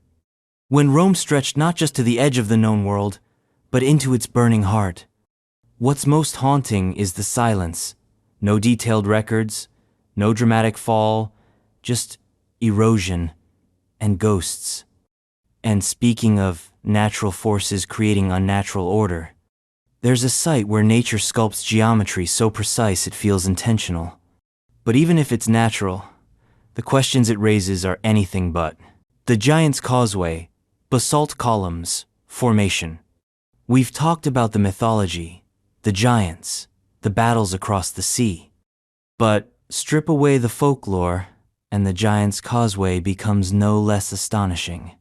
Rising from the northern Irish coastline are some 40,000 interlocking basalt columns, mostly hexagonal, some pentagonal, some octagonal, packed together like ancient honeycomb. They form causeways, cliffs, organ pipes, and stairs that lead nowhere or everywhere. And the crazy part? It's natural. Allegedly. The official explanation is thermal contraction. Around 50 to 60 million years ago, during intense volcanic activity, lava poured over the land. As it cooled, it cracked, forming long vertical fissures. The resulting pressure caused the lava to split into near-perfect polygons. But here's the thing. Perfection isn't natural. Not like this. The consistency, the alignment, the scalate, all feels more like an engineer's blueprint than a chaotic geological event. Some scientists admit the process isn't fully understood. The rate of cooling, the mineral composition, the environmental conditions, every variable must be just right. And even then, similar formations around the world like Fingal's Cave in Scotland don't match the scale or symmetry of the causeway. So, is it just coincidence? A geological jackpot? Or are we missing something? Could ancient people have noticed the formations and built myths not out of ignorance but from awe? Did they mark the site as sacred because it was sacred? Not for what it meant, but for what it revealed? that beneath the chaos of the natural world, order hides. And speaking of ancient sites that defy explanation, let's head to Ireland once again, where circular earthworks dot the countryside too perfect to be nature, too eerie to be explained away as just fortifications. The fairy forts of Ireland. Step into the Irish countryside, and you'll find them everywhere low, circular mounds surrounded by ditches or stone walls, covered in grass, ringed with ancient trees. Fairy forts? To archaeologists, they're ringforts, remnants of early medieval farmsteads, built between 500 and 1000 AD. But to locals, they're portals, traps, sacred zones that don't belong to us. And you don't mess with them. The folklore is as thick as the soil. It's said that disturbing a fairy fort, cutting trees, building on top, even walking through at the wrong time brings misfortune, illness, death, machines break, livestock sickens, lives fall apart. And here's the thing, it's not just old superstition. Even today, in modern Ireland, construction projects have been rerouted to avoid disturbing them. Engineers, contractors, even government officials have all publicly acknowledged unexplainable setbacks when forts were threatened. Why? Because the belief is deep, and because sometimes the consequences are hard to ignore. But even setting folklore aside, the forts themselves remain mysterious. There are thousands across Ireland, some clustered together, some isolated, some small enough to step over, others spanning entire fields. What were they really for? Defensive structures? Homes for elite families? Community hubs? Some contain remains of dwellings and livestock pens, others appear ceremonial. Their uniform shape suggests shared cultural blueprints. But no one knows why the circular design persisted or what symbolic meaning it held. Even stranger, some forts have layers beneath the molder structures predating the medieval period. Were they built atop older sacred sites? Did new cultures inherited fear what they couldn't understand? Fairy forts sit at the crossroads of archaeology and myth, too real to be fantasy, too magical to be science. And they ask a question we can't stop asking. What knowledge did the ancients bury in circles? And what did we lose when we forgot how to read them? Next stop, a library that didn't just hold books. It held the mind of the ancient world. Until it burned. The lost Egyptian Library of Alexandria's contents. It wasn't just a library, it was the brain of the ancient world. The Library of Alexandria, founded in the 3rd century BCE under the reign of Ptolemy I or II, wasn't built to serve the public. It was built to devour knowledge. Every ship that docked in Alexandria was searched. Scrolls were seized, copied, and often never returned. The library grew not by generosity, but by conquest. It was a paper empire, housing texts from Egypt, Greece, India, Persia, and beyond, up to 400,000 scrolls, maybe more. Then it vanished.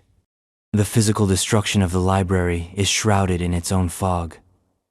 Julius Caesar's accidental fire, Christian mobs, Muslim conquerors, all have been blamed. Maybe it wasn't destroyed all at once, but died slowly, 1,000 cuts over centuries. But the real tragedy isn't the building, it's the contents. We don't know what we lost. Texts from lost civilizations, scientific treatises centuries ahead of their time, philosophical arguments that could have rewritten modern ethics, plays, poems, technologies, blueprints, medical theories, astronomical tables, manuals on mechanics, hydraulics, geometry gone. Aristarchus may have theorized heliocentrism centuries before Copernicus. Herophilos might have understood the nervous system in shocking detail. There could have been records of voyages to lands long forgotten, or translations of older Sumerian and Egyptian knowledge that no longer exists in any form. All of it turned to ash. What makes it worse is how close we were.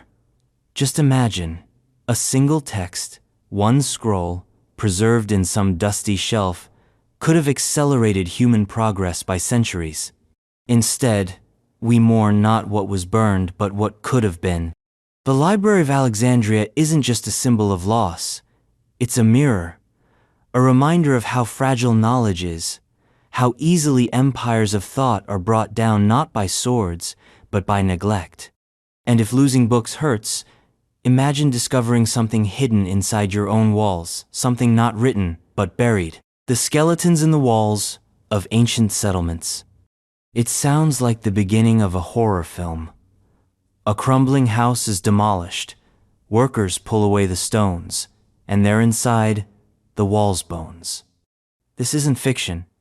Across the ancient world, from Mesopotamia to Europe to South Asia, archaeologists have unearthed human remains intentionally interred within the walls or foundations of homes and public buildings.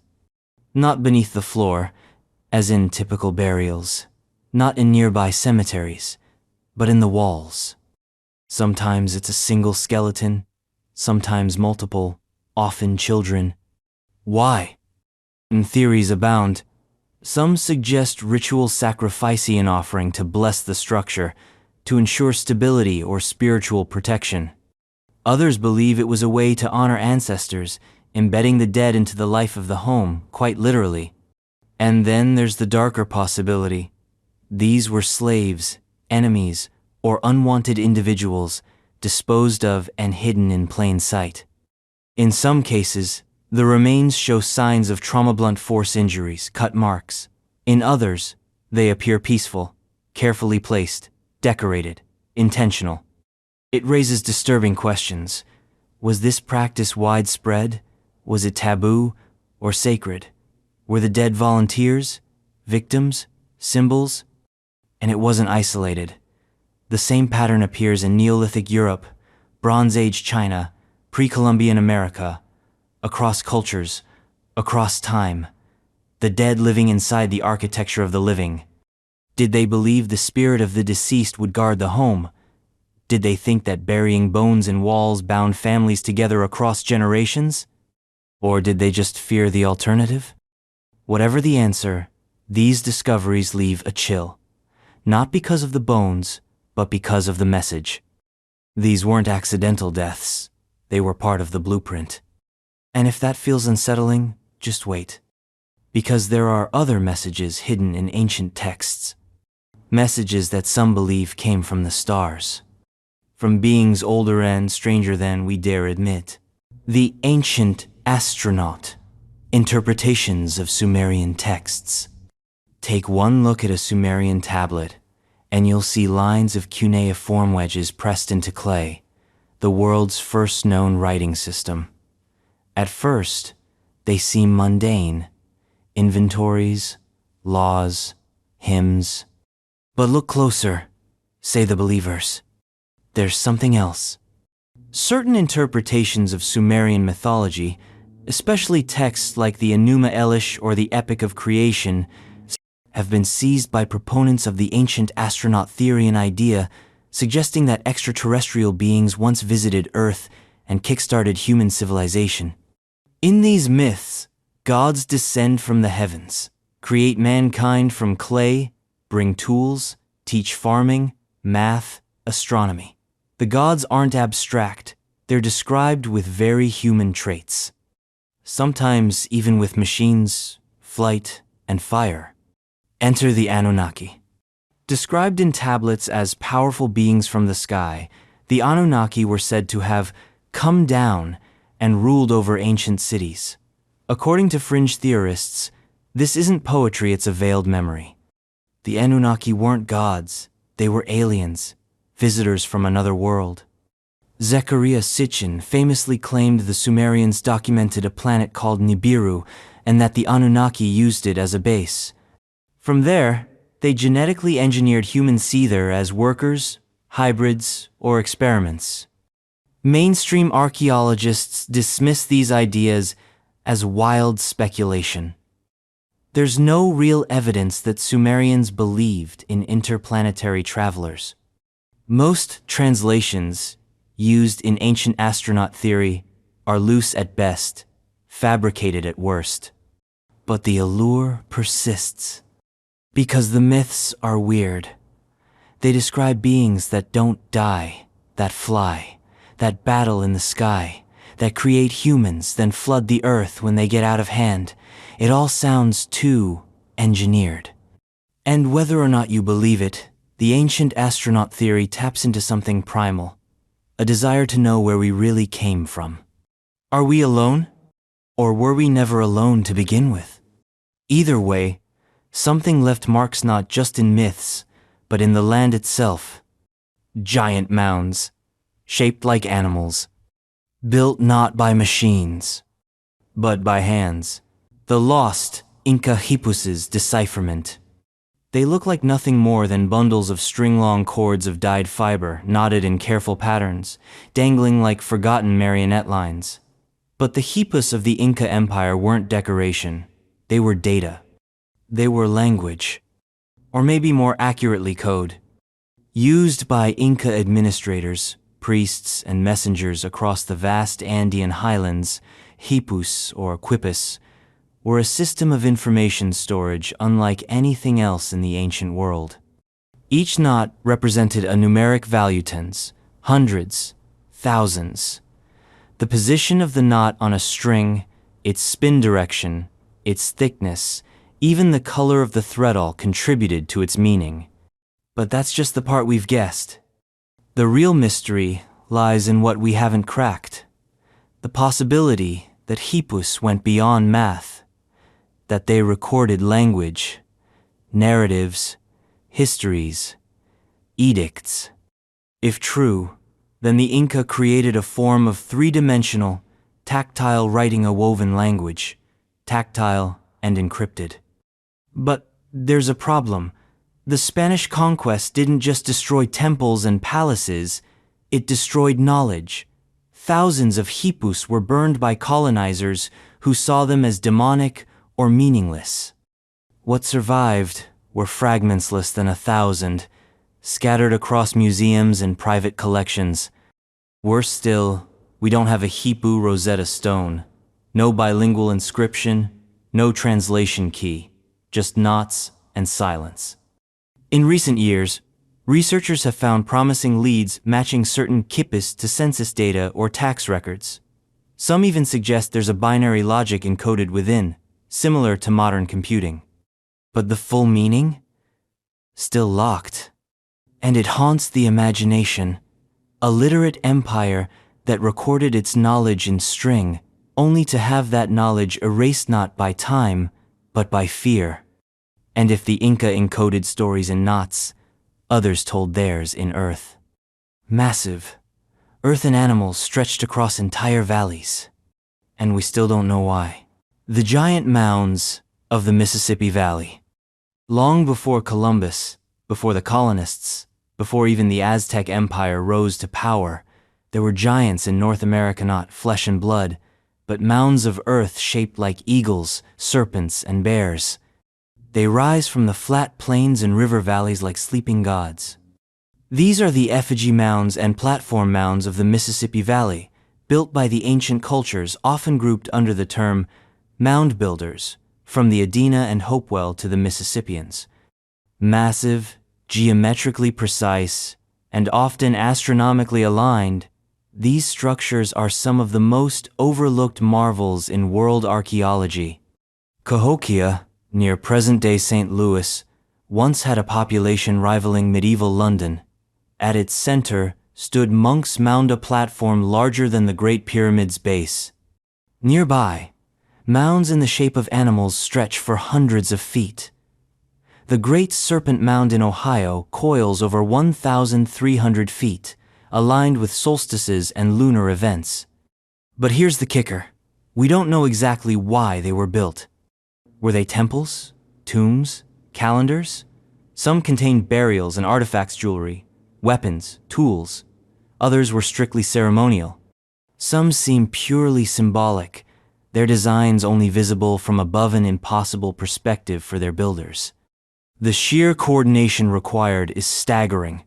Tons of earth moved by hand, carried in baskets, shaped without metal tools, wheels, or beasts of burden, and then abandonment. Many of these mound-building cultures faded before European contact. Whether due to disease, drought, conflict, or cultural collapse, they left little written record, just shapes in the soil. And for centuries, myths filled the void. Some 19th century thinkers credited Vikings, Atlanteans, or even lost tribes of Israel. Few believed that Native Americans then viewed through colonial arrogance could have engineered such wonders. We know better now. But the mystery remains. Why did they stop? And what exactly were the mounds meant to preserve? Because in another part of the ancient world, carvings of birds weren't made from soil. They were sculpted in stone, and their meaning remains just as elusive. The Great Zimbabwe, soapstone birds, meaning.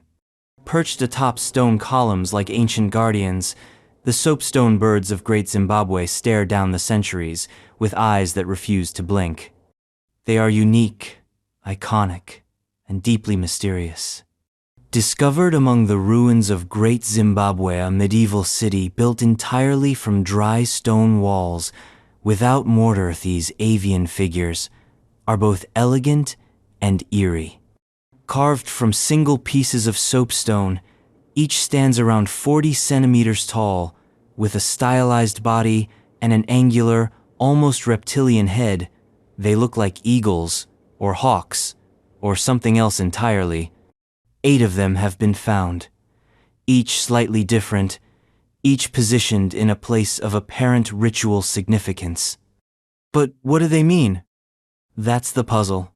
Some scholars believe they represent royal authority, possibly the totem of the ruling dynasty. Others think they're spiritual messengers, intermediaries between the ancestors and the living. Some link them to the battler eagle, a powerful symbol in local Shona cosmology.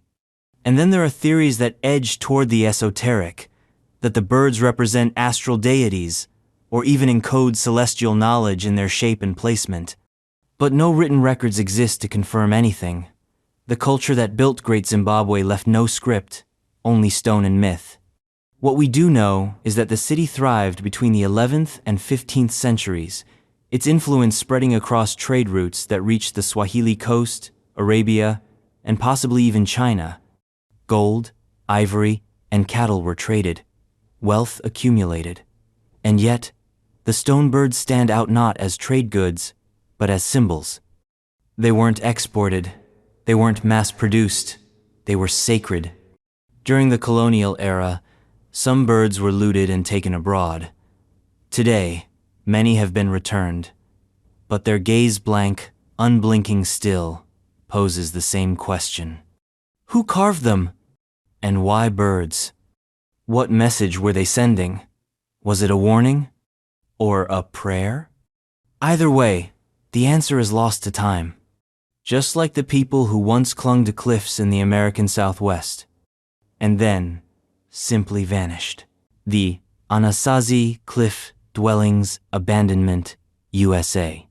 High above the canyon floor, clinging to sheer sandstone cliffs in the American Southwest, lie some of the most haunting remnants of ancient North America, the cliff dwellings of the ancestral Puebloans, often labeled controversially as the Anasazi. These aren't crude hideouts. These are cities in the rock. Multi-story complexes with kivas, plazas, and watchtowers tucked into overhangs like architectural fossils. Mesa Verde, Chaco Canyon, Canyon de Chelly. Names that resonate like myth but were once living, breathing communities. And then, around the late 13th century, they were gone. Abandoned, vacated, entire cities left behind in eerie silence. Why? Theories swirl like desert dust. Climate change? A massive drought struck the region around that time, shrinking crop yields and stressing resources. Others point to internal conflict, evidence of warfare, cannibalism, or cultural upheaval. Still, others suggest religious transformation or migration to more favorable lands. But here's what keeps the mystery alive. The abandonment wasn't chaotic. Many dwellings were sealed. Tools, pottery, and sacred objects were left in place, not discarded, but placed as if the owners meant to return. Only they never did. Some of the sites show signs of final rituals, last fires, symbolic closures. It feels less like escape and more like ceremony. The ancestral Puebloans didn't vanish. Their descendants are the modern Hopi, Zuni, and other Pueblo peoples. But what happened in that final century remains one of the deepest archaeological puzzles in the Americas. Because these people built with the sky in mind, their settlements aligned with solstices and lunar events, their kivas whispered echoes across stone. They weren't primitive, they were precise. And yet, something drove them out. And just as these bodies disappeared into the dust, others were pulled from it. Preserved not in architecture, but in mud and peat. Twisted, drowned, but terrifyingly intact. The bog bodies of northern Europe.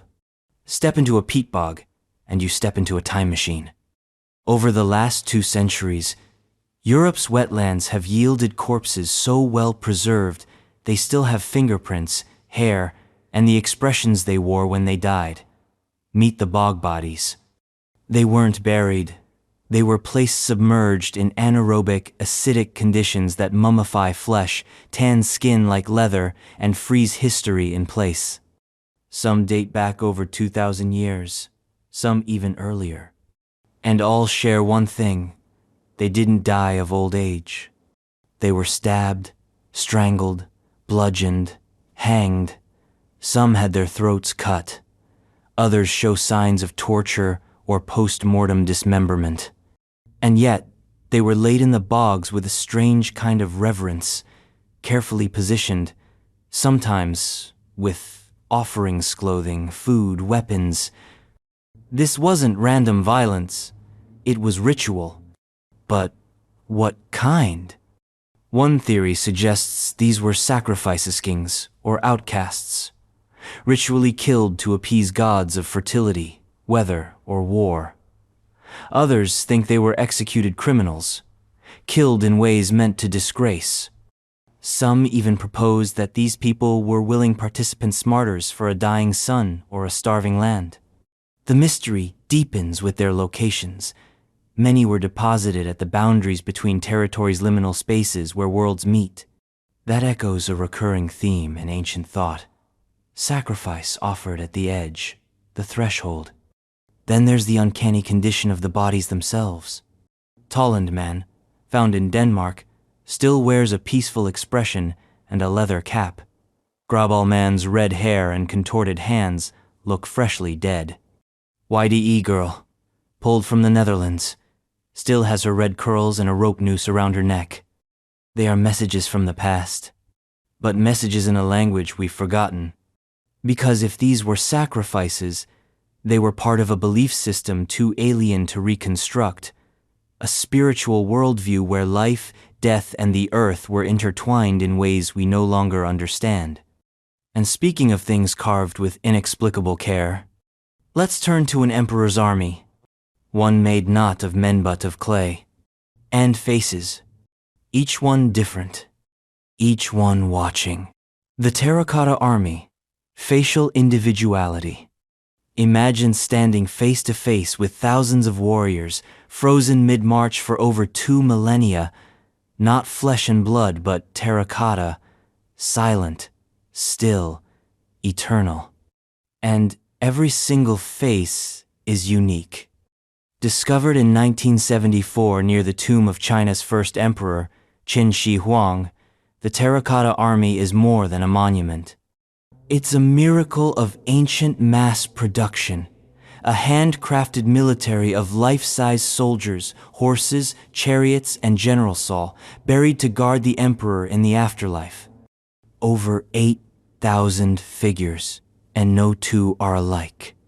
Different faces, different expressions, different hairstyles, mustaches, ages, even subtle asymmetries in ears, noses, and jawlines. This wasn't an assembly line. This was something else. Some scholars believe actual soldiers modeled for the statues. Others think artisans worked from a modular system, mixing and matching facial parts, like ancient Mr. Potato Heads. But even that doesn't explain the level of detail. The craftsmanship is obsessive. Why? Was it about realism? Did Qin Shi Huang believe he needed a real army in the afterlife, down to every wrinkle and wart? Or was it symbolic, a way of demonstrating the emperor's total control? Even in death, his power was so absolute he could command individuality. The mystery grows when you realize the army was only one part of a much larger necropolitan underground city, with rivers of mercury, trap-laden corridors, and a tomb chamber that's never been opened. But the warriors are the stars, because they stare back, with faces that seem alive. Not idealized, not cloned, human. And so we're left with a paradox. An emperor who erased books and scholars to unify an empire and yet preserved thousands of faces more intimately than any history ever could. And if faces were preserved in clay, what about hands? Cave hands, painted, reaching. From deep within the shadows of time, the prehistoric handprints in caves worldwide, deep within the dark arteries of caves across the world, France, Spain, Argentina, Indonesia, Australia, you'll find them, ghostly handprints, silhouetted in red ochre, blown into existence through hollowed reeds or cupped lips. Human hands, stenciled in negative space. The oldest are more than 40,000 years old. They aren't all the same. Some are small, likely made by children. Others show missing fingers. Some are layered atop each other, as if marking a lineage or a ritual. Others are solitary lone prints reaching across millennia, frozen on the wall like echoes. But what do they mean? Theories abound. One of the most enduring ideas is that the handprints were a kind of prehistoric signature, way of saying, I was here. But even that simple concept opens more questions than it answers. Were these marks part of a rite of passage, spiritual affirmations, or early communication? Some archaeologists believe the prints had magical significance. A way to interact with the spirit world, a symbolic imprint of the self, a literal touch offered to the divine. Others suggest a social function, marking a group's territory, recording attendance at ceremonies, or even as a kind of ancestral shrine. Then there are the mutilated hands, fingers missing, curled, or twisted. Were they injuries, artistic styles, or intentional distortions meant to convey something we no longer understand? And the universality is what makes it even stranger. These prints appear on every continent where prehistoric people lived, thousands of miles apart, thousands of years apart. And yet, the same image, the human hand. It's the most primal form of self-expression, and somehow, it echoes across time with a clarity more haunting than words. We don't know what they meant to those who made them, but we know how they feel to us. Intimate, urgent, alive. And speaking of ancient engineering feats you can still walk on, let's step onto the oldest highway in Britain, still solid, still straight, and still full of secrets. The Roman roads network in Britain, full extent. They built roads like they built empires, straight, unrelenting, and engineered to outlast the collapse of everything else. The Roman roads of Britain are one of the most visible legacies of Rome's occupation. Laid down beginning in the 1st century AD, these roads connected forts, cities, ports, and outposts with mathematical precision. Over 2,000 miles of hard, layered surfaces, gravel, stone and lime mortar cross the island like veins through a body. Some are still in use today, paved over, renamed, but still following the same ancient paths. And yet, despite their visibility, the full extent of this network is still not completely mapped. Every year, satellite imaging, LiDAR scans, and construction projects reveal new segments, lost spurs, bypasses, intersections that don't appear in any surviving Roman documents. Why? Because the Romans didn't just build highways. They built infrastructure with purpose. Military first, then commerce, then administration.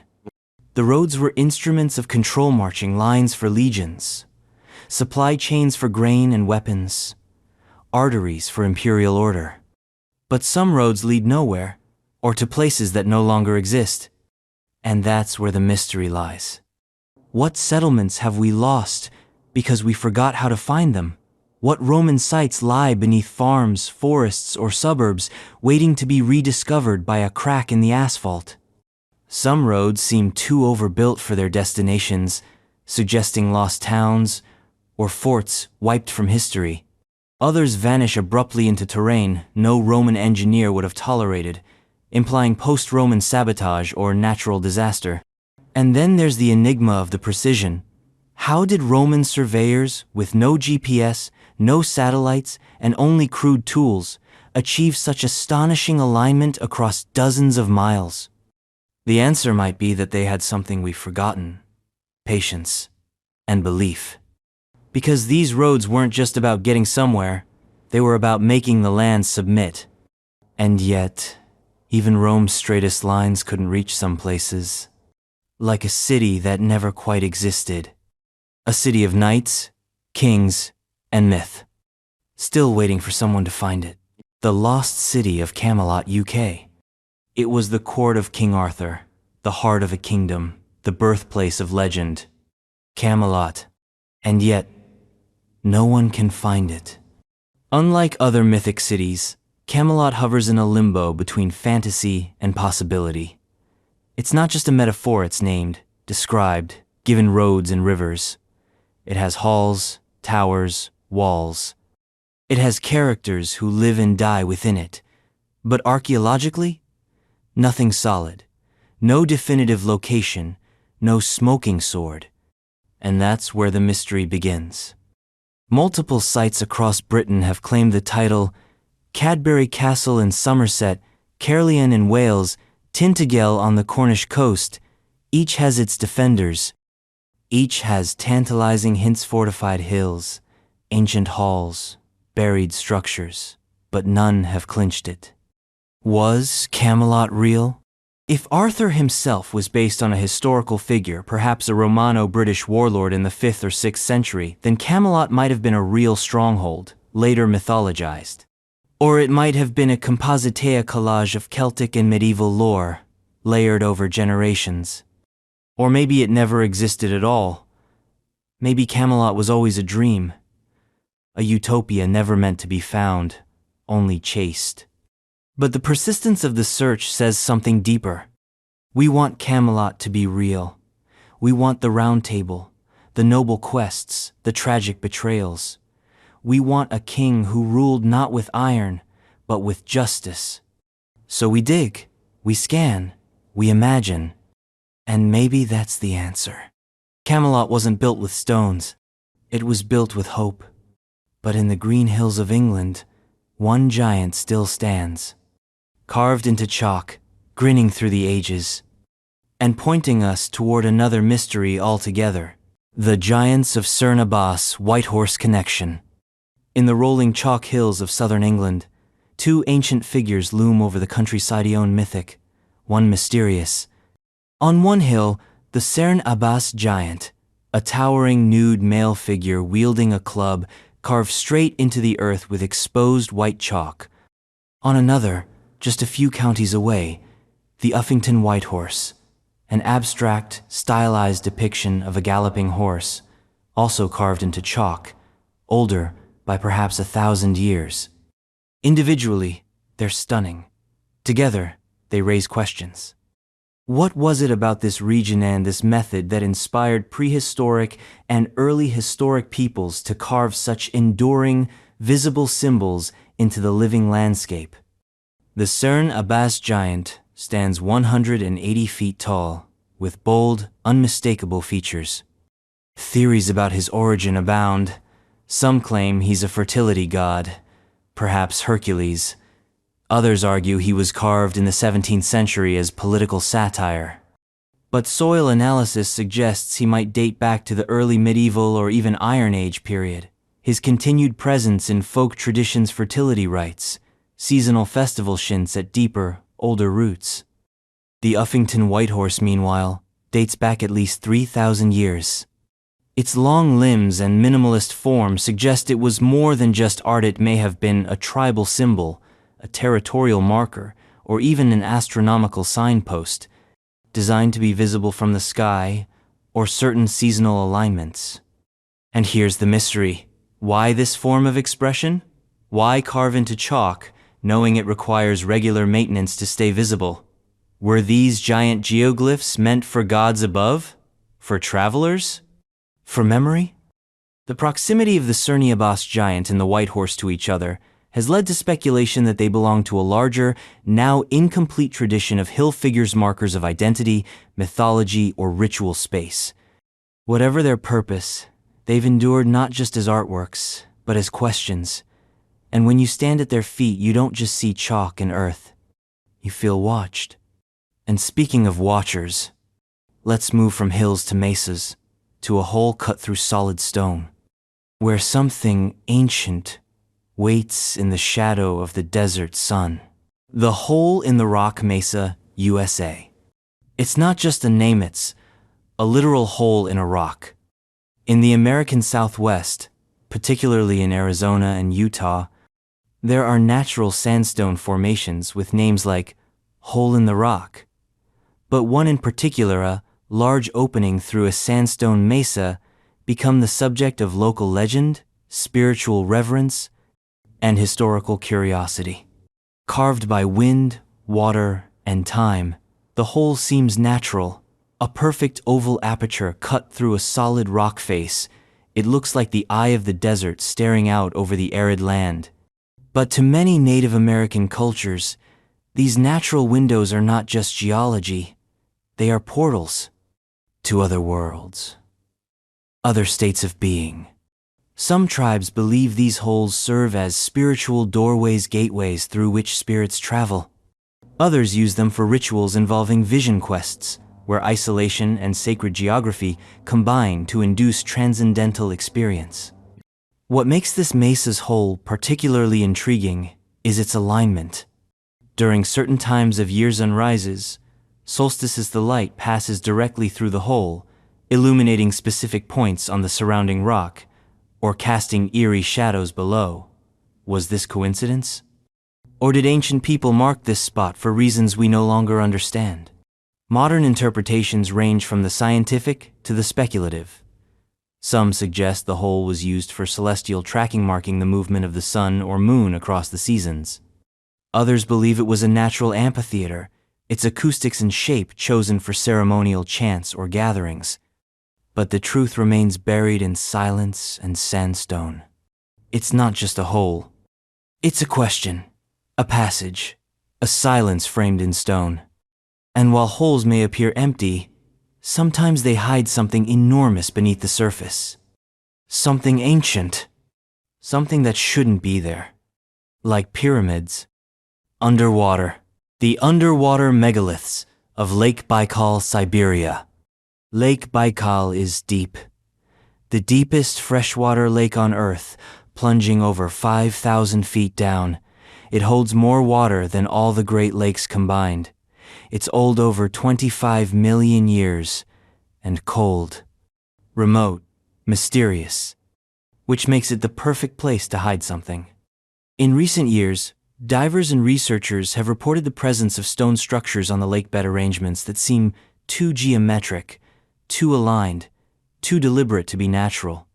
Large stones arranged in circular patterns, massive slabs balanced in seemingly intentional ways. Some say they form a kind of pyramid. But these aren't coral reefs or mineral formations. They appear to be megaliths, the kind you'd expect to find at Stonehenge or Gobekli Tepe, not buried beneath Siberia's icy waters. Are they real? Were they made by humans? If so, who built them and when? Baikal is surrounded by ancient cultures, from early Siberian hunter-gatherers to the Buryat and Evenki peoples. Oral histories speak of spirits beneath the lake, of strange lights, of creatures that rise and vanish. Some legends describe structures that existed before the ice, cities swallowed by shifting waters. What if those aren't just myths?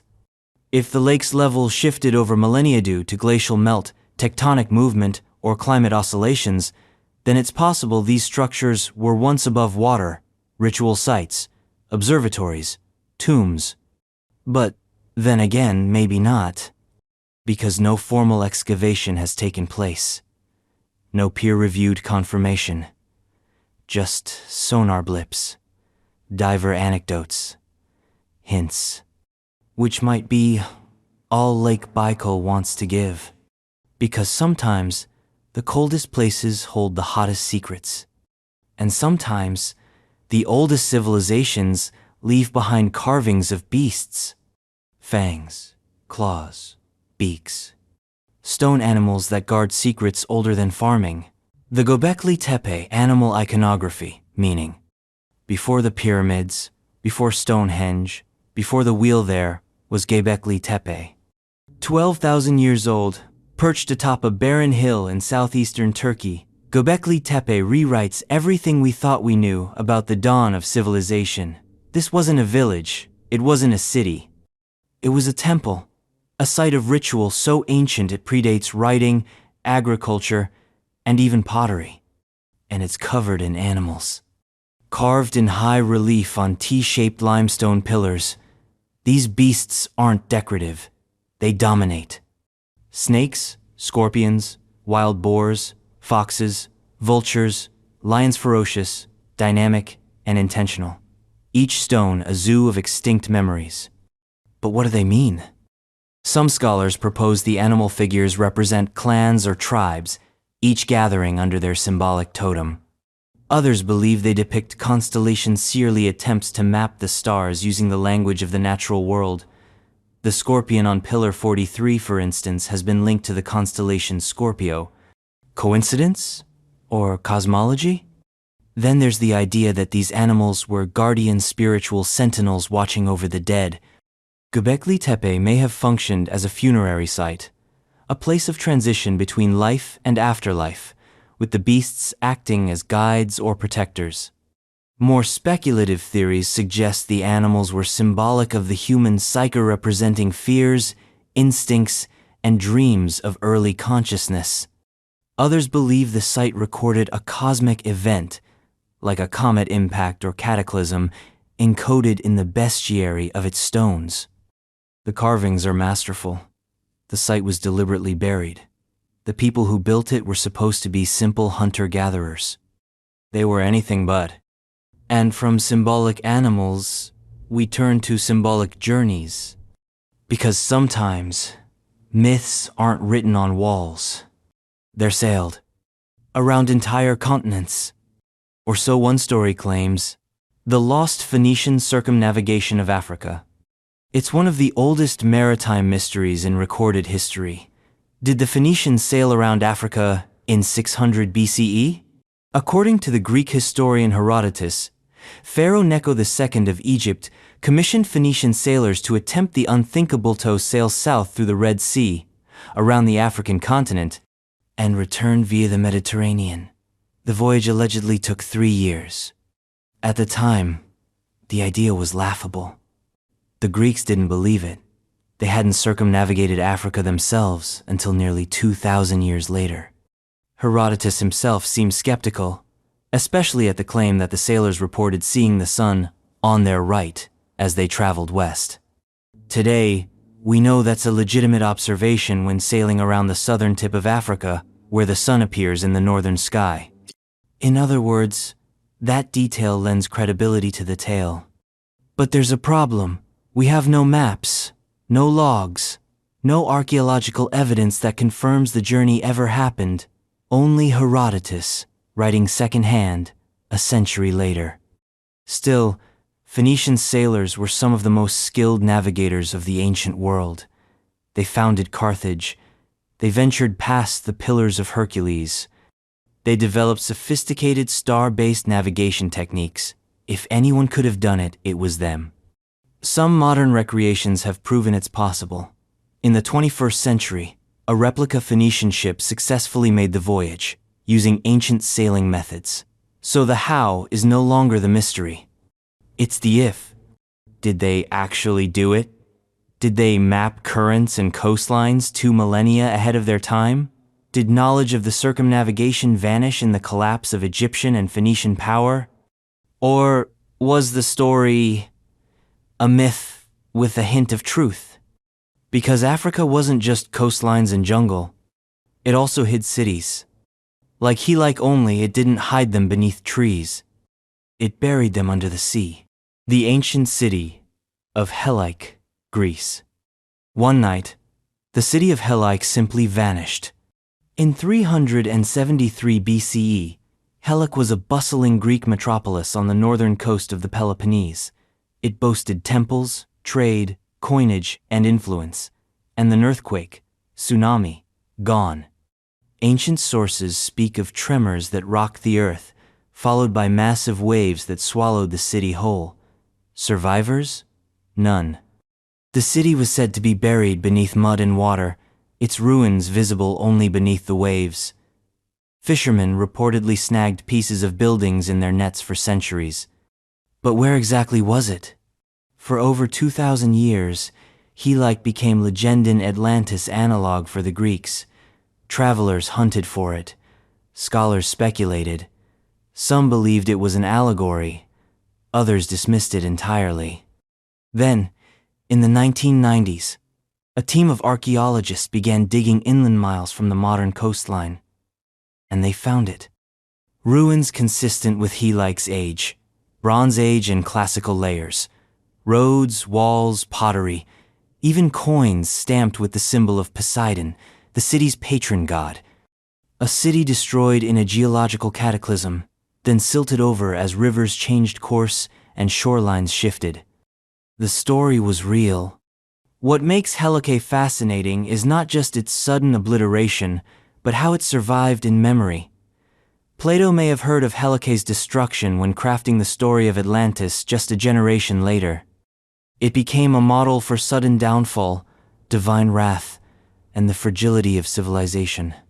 But Helike also warns us, because beneath our feet under fields, cities, even oceans lie entire worlds we've forgotten, waiting for tremors, waiting for storms, waiting for memory to catch up with myth. The Great Pyramid interior vents. The Great Pyramid of Giza is already a riddle wrapped in limestone. But some of its strangest features aren't visible from the outside.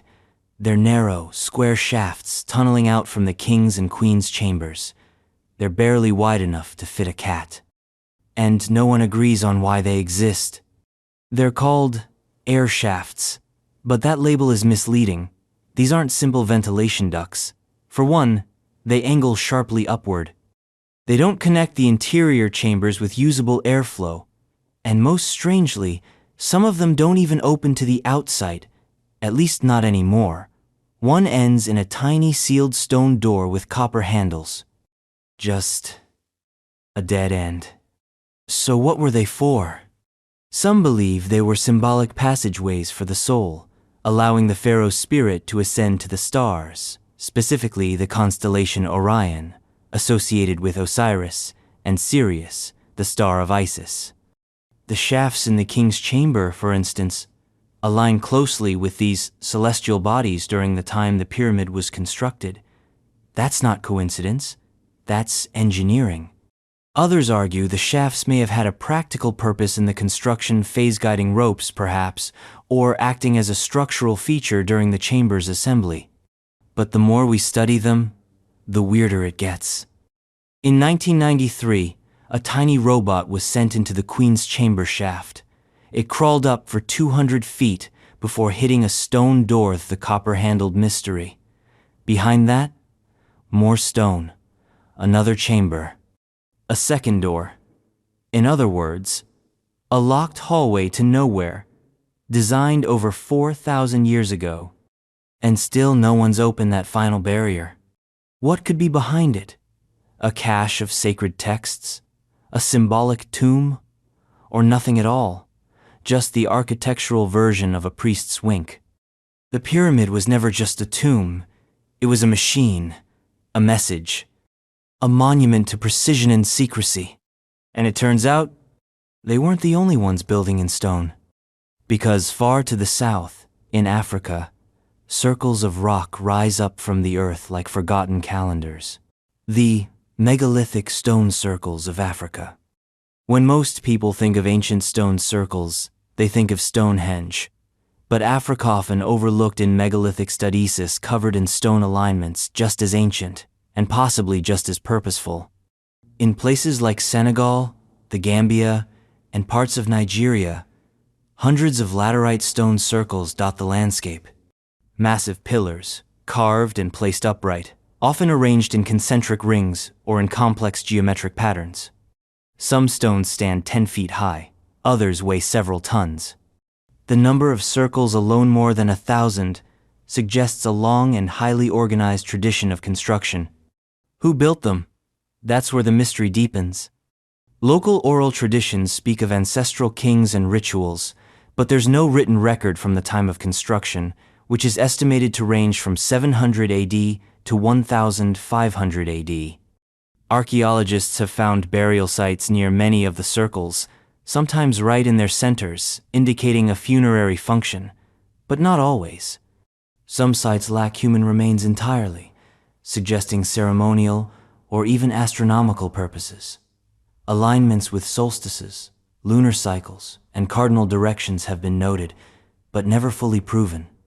Were these calendars, shrines, thrones of the dead? And how were they made? The stones were quarried, transported sometimes for miles, and then planted upright with astonishing precision. All without wheels, without metal tools, without draft animals. The logistics alone would have required advanced planning and deep social cooperation. And yet, this entire architectural tradition is still under-researched. Why? Because it doesn't fit the Western narrative of where complex civilization was supposed to flourish. But make no mistake, these circles are no accident.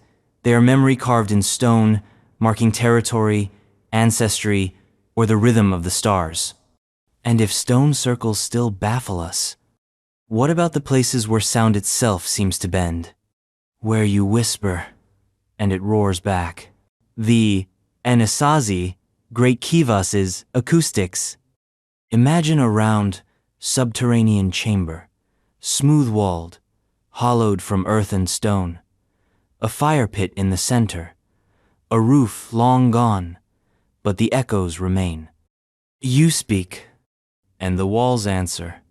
These are the Great Kivas Massive, ceremonial structures built by the ancestral Puebloans, formerly known as the Anasazi, in the American Southwest, especially in Chaco Canyon. Unlike typical kivas, which are relatively small and communal, the Great Kivas were enormous. Some could hold hundreds of people, and they weren't for sleeping. They were for something else. The architecture is precise. The acoustics are uncanny. Inside, a single voice can fill the space. A chant reverberates. A drumbeat thunders like a storm. These weren't accidents. The builders understood how to shape sound. How to create an environment that could stir emotion, awe, maybe even altered states. What were they doing in there? We don't know for sure. Theories include communal rituals, storytelling, religious ceremonies, astronomical observations, even sound-induced trance states. The orientation of some great kivas aligns with solstices or lunar standstills. Others face cardinal points. Artifacts found in and around the kivas, turquoise feathers, bones suggest sacred purpose. But sacred to what? Some archaeologists believe the Great Kivas were focal points of regional gatherings, pilgrimage sites, theaters of memory and myth. Others propose a more esoteric theory that the structures were designed not just to house rituals, but to create them through sound, a sensory technology of belief. And then there's the shape, circular, with a central fire pit, 4 pillars, and an underground feel that mimics the Wambor, the underworld. You don't walk into a great kiva. You descend. And down there, in the dark, with the fire flickering and the chants rising, you don't just hear the past. You feel it vibrate through your bones. Now, imagine what else the ancients carved. Not chambers, but spheres. Smooth, mysterious, and hidden in Roman lands. The Roman spheres in Syria. In the ruins of Roman Syria amphitheaters, aqueducts, and temples, archaeologists have stumbled upon something far less expected: stone spheres. Perfectly carved, unusually smooth, and completely out of place. Unlike statues or columns, these spheres serve no obvious architectural purpose. They aren't decorative. They aren't inscriptions. They're just orbs. And no one knows why they're there. Some are the size of cannonballs. Others are massive, up to 1 meter in diameter. Found in what were once courtyards, city forums, and ceremonial grounds, these spheres seem intentionally placed, yet with no clear pattern or alignment. They're not weapons. They're not rolling tools. They're just there. Some believe they were used in games, ancient precursors to bocce or bowling. But the sheer size and number of the larger spheres challenge that idea. Others suggest symbolic significance, possibly tied to celestial bodies. After all, the Romans were obsessed with astronomy and geometry. Could these spheres represent planets, stars, divine perfection? Then there's the possibility they were part of ritual architecture used in temples or altars, their smooth, featureless surfaces embodying something sacred. But again, no texts describe them. No inscriptions explain them. And perhaps that's the point. They resist interpretation. They defy classification. They are, by nature, mysterious.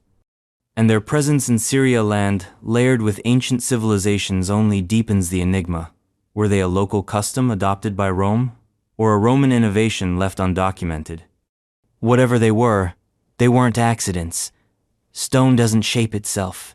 Someone made these. Someone placed them. And then, for reasons unknown, left them behind. Like most knowledge from antiquity, they rolled into oblivion. And if these spheres confuse archaeologists, the next mystery infuriates them. Because sometimes, we didn't just lose knowledge. We forgot how it was even possible in the first place. The lost knowledge of Roman glassblowing. When you think of ancient Rome, you might picture marble statues, legionnaires, or massive aqueducts. But some of Rome's most advanced craftsmanship came in a far more fragile form: glass.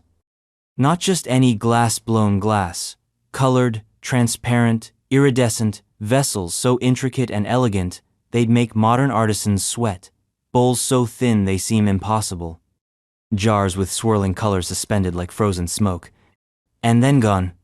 The exact methods Roman glassmakers used remain a mystery. We know they developed glassblowing in the 1st century BCE, likely in Syria or Judea, and spread it across the empire. But the precise recipes, especially for complex colors like deep reds and purples, are, even today, chemists struggle to recreate certain Roman hues. Some required trace amounts of gold, silver, or manganese. Others relied on furnace conditions we can't quite replicate. And the skill required to blow massive, symmetrical vessels without modern equipment? Staggering. They didn't just make cups, they made magic. One surviving example is the Lycurgus Cupin artifact that appears green when lit from the front, but glows red from behind. A feat of nanoparticle manipulation the Romans never wrote down. Some glassware was even mold-blown, featuring raised figures, inscriptions, or patterns suggesting workshops worked like high-end factories. But then the empire crumbled. Trade routes vanished. Glass-making devolved into cruder forms. The finesse chemistry was forgotten. It would take over 1,000 years before glass of similar quality emerged again in Renaissance Venice. So what happened? Did the recipes die with a generation of artisans? Were they guarded as trade secrets? Or were they lost in war, fire, or simple neglect? It's like finding a Ferrari in a Bronze Age garage then forgetting how the engine works. And that raises a question that's equal parts humbling and terrifying. What else have we lost? What techniques? What tools? What knowledge has history quietly buried? Maybe the next mystery holds a clue. A city, a jungle, a sudden silence, and an empire that disappeared. The mysterious disappearance of the Maya classic collapse. In the shadowy heart of the Central American jungle lie ruins of an empire so vast, so brilliant, it once rivaled Egypt and Mesopotamia. This was the Maya civilization, builders of step pyramids, masters of astronomy, creators of one of the most accurate calendar systems ever devised. And then, between the 8th and 9th centuries AD, something happened. Cities were abandoned, pyramids left unfinished, palaces fell silent. The classic Maya civilization collapsed, and no one can agree on why. It wasn't a singular fall. It wasn't like Rome, toppled by invaders. It was slow, patchy, city by city, population by population. Within just a few generations, the great southern lowland cities Tikal, Copan, Palenquere deserted. So what happened? One theory points to drought. Paleoclimate data shows a series of severe, prolonged droughts during this period, devastating for a civilization dependent on seasonal rainfall and reliant on water reservoirs. Another theory blames overpopulation. The cities grew too fast. The farmland couldn't keep up. Deforestation and soil depletion led to famine. Still others cite political instability. Monumental inscriptions from this era mention wars, dynastic conflicts, and ritual sacrifices. Perhaps the elite lost legitimacy. Perhaps civil war tore cities apart. And then there's the possibility that religion itself failed. When celestial events no longer matched the priests' predictions, when sacrifices didn't bring rain, faith may have faltered. But here's the thing, the Maya didn't vanish. They migrated, transformed, survived. The Maya people still exist, today in Guatemala, Belize, Mexico. Their language lives on, their traditions endure. What collapsed was the model, the city-state system, the ritual kingship, the temple-top power. But the silence of their great cities still haunts the jungle. Because how does such brilliance fade? How do stargazers, architects, and mathematicians simply stop? And maybe they didn't. Maybe they just moved on. Left the pyramids to the vines, and the next people to try decoding a language that never spoke in letters, but in script we can't read. Yet, the Viking Sunstone legend. In the sagas and whispers of Norse legend, there's a peculiar object mentioned, a sunstone, that allowed Viking navigators to find the sun even when the sky was covered in cloud or fog. It sounds like magic. It might have been science. The tale goes like this. Long before compasses reached the icy seas, Viking sailors traveled thousands of miles across open water. From Scandinavia to Iceland, Greenland, and even the shores of North America, they ventured where the horizon held nothing but gray sky and endless waves, and yet they didn't get lost. Enter the sunstone. Referenced in medieval texts like the Raudulf's Chatter, this mythical tool was said to reveal the position of the sun through clouds, twilight, even fog. A chunk of rock, held to the eye, somehow parting the heavens. No one could quite explain it. Most dismissed it as poetic metaphor. But then scientists started experimenting, and they discovered something fascinating. Certain crystals like Iceland spar, a form of calcitican polarized light. When rotated, they can reveal the direction of polarized sunlight even when the sun is hidden. In other words, exactly what the Viking sagas described. So, was the sunstone real? Maybe. We found sunstones in shipwrecks near Viking trade routes. Not enough to declare it a widespread tool, but enough to keep the theory alive. What's more, it aligns with how the Vikings thought deeply observational, intuitive, and hands-on with nature. Even if the sunstone never existed in the form described, the idea that ancient navigators may have understood and used light polarization centuries before modern optics is a testament to their ingenuity. The Vikings weren't lucky. They were brilliant. And speaking of brilliance, there's another ancient culture whose knowledge could have changed the world. If only we could read what they wrote. The lost scripts of the Indus Valley civilization. In the dusty plains of what is now Pakistan and northwest India, a civilization once thrived with cities so advanced they had grid systems, drainage, and public baths over 4,000 years ago. This was the Indus Valley civilization Harappa, Mohenjo-Daro, Lothal. And yet, we don't know what they were called.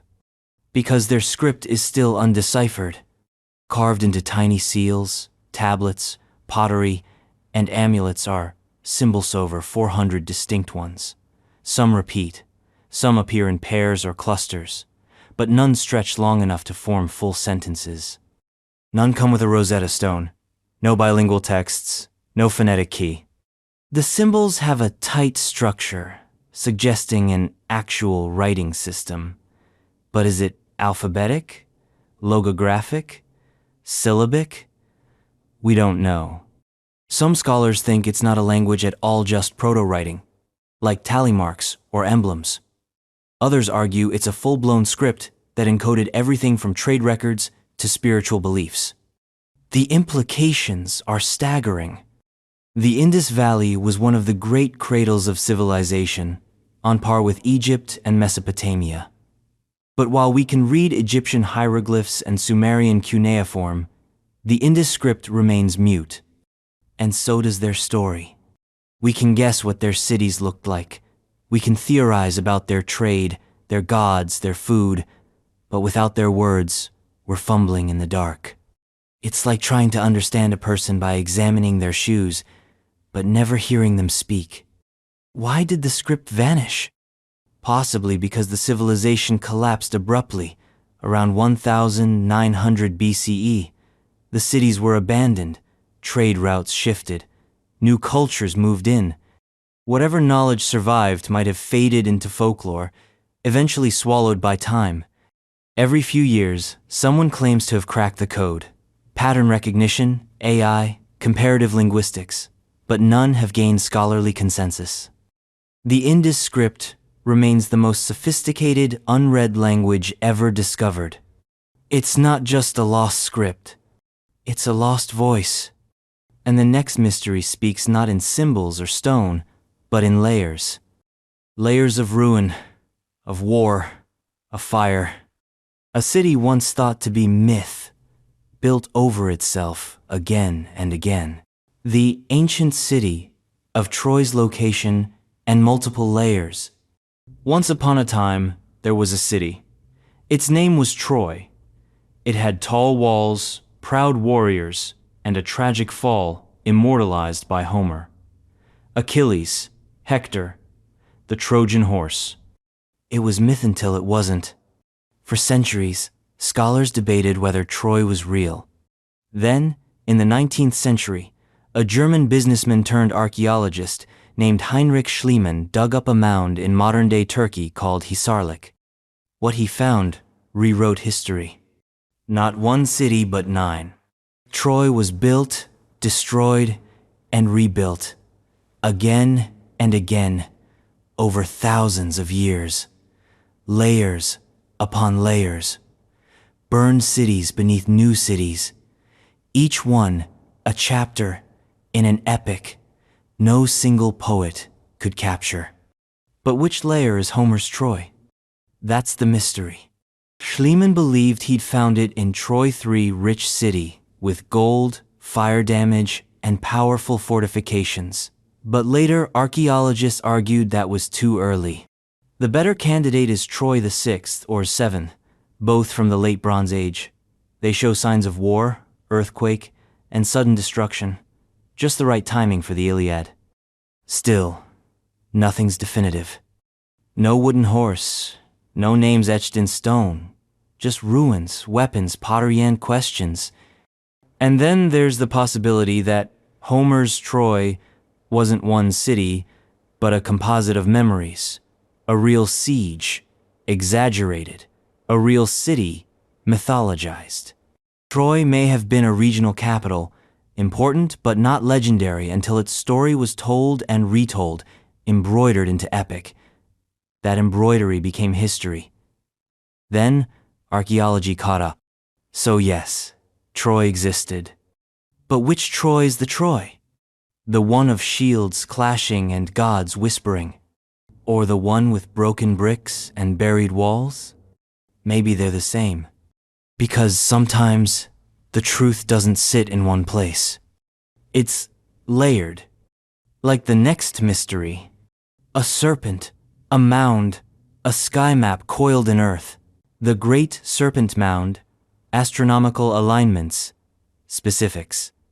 Coiled across the Ohio landscape, nearly 1,400 feet long and sculpted from the very earth, the Great Serpent Mound isn't just an ancient marvel, it's a riddle that slithers through time.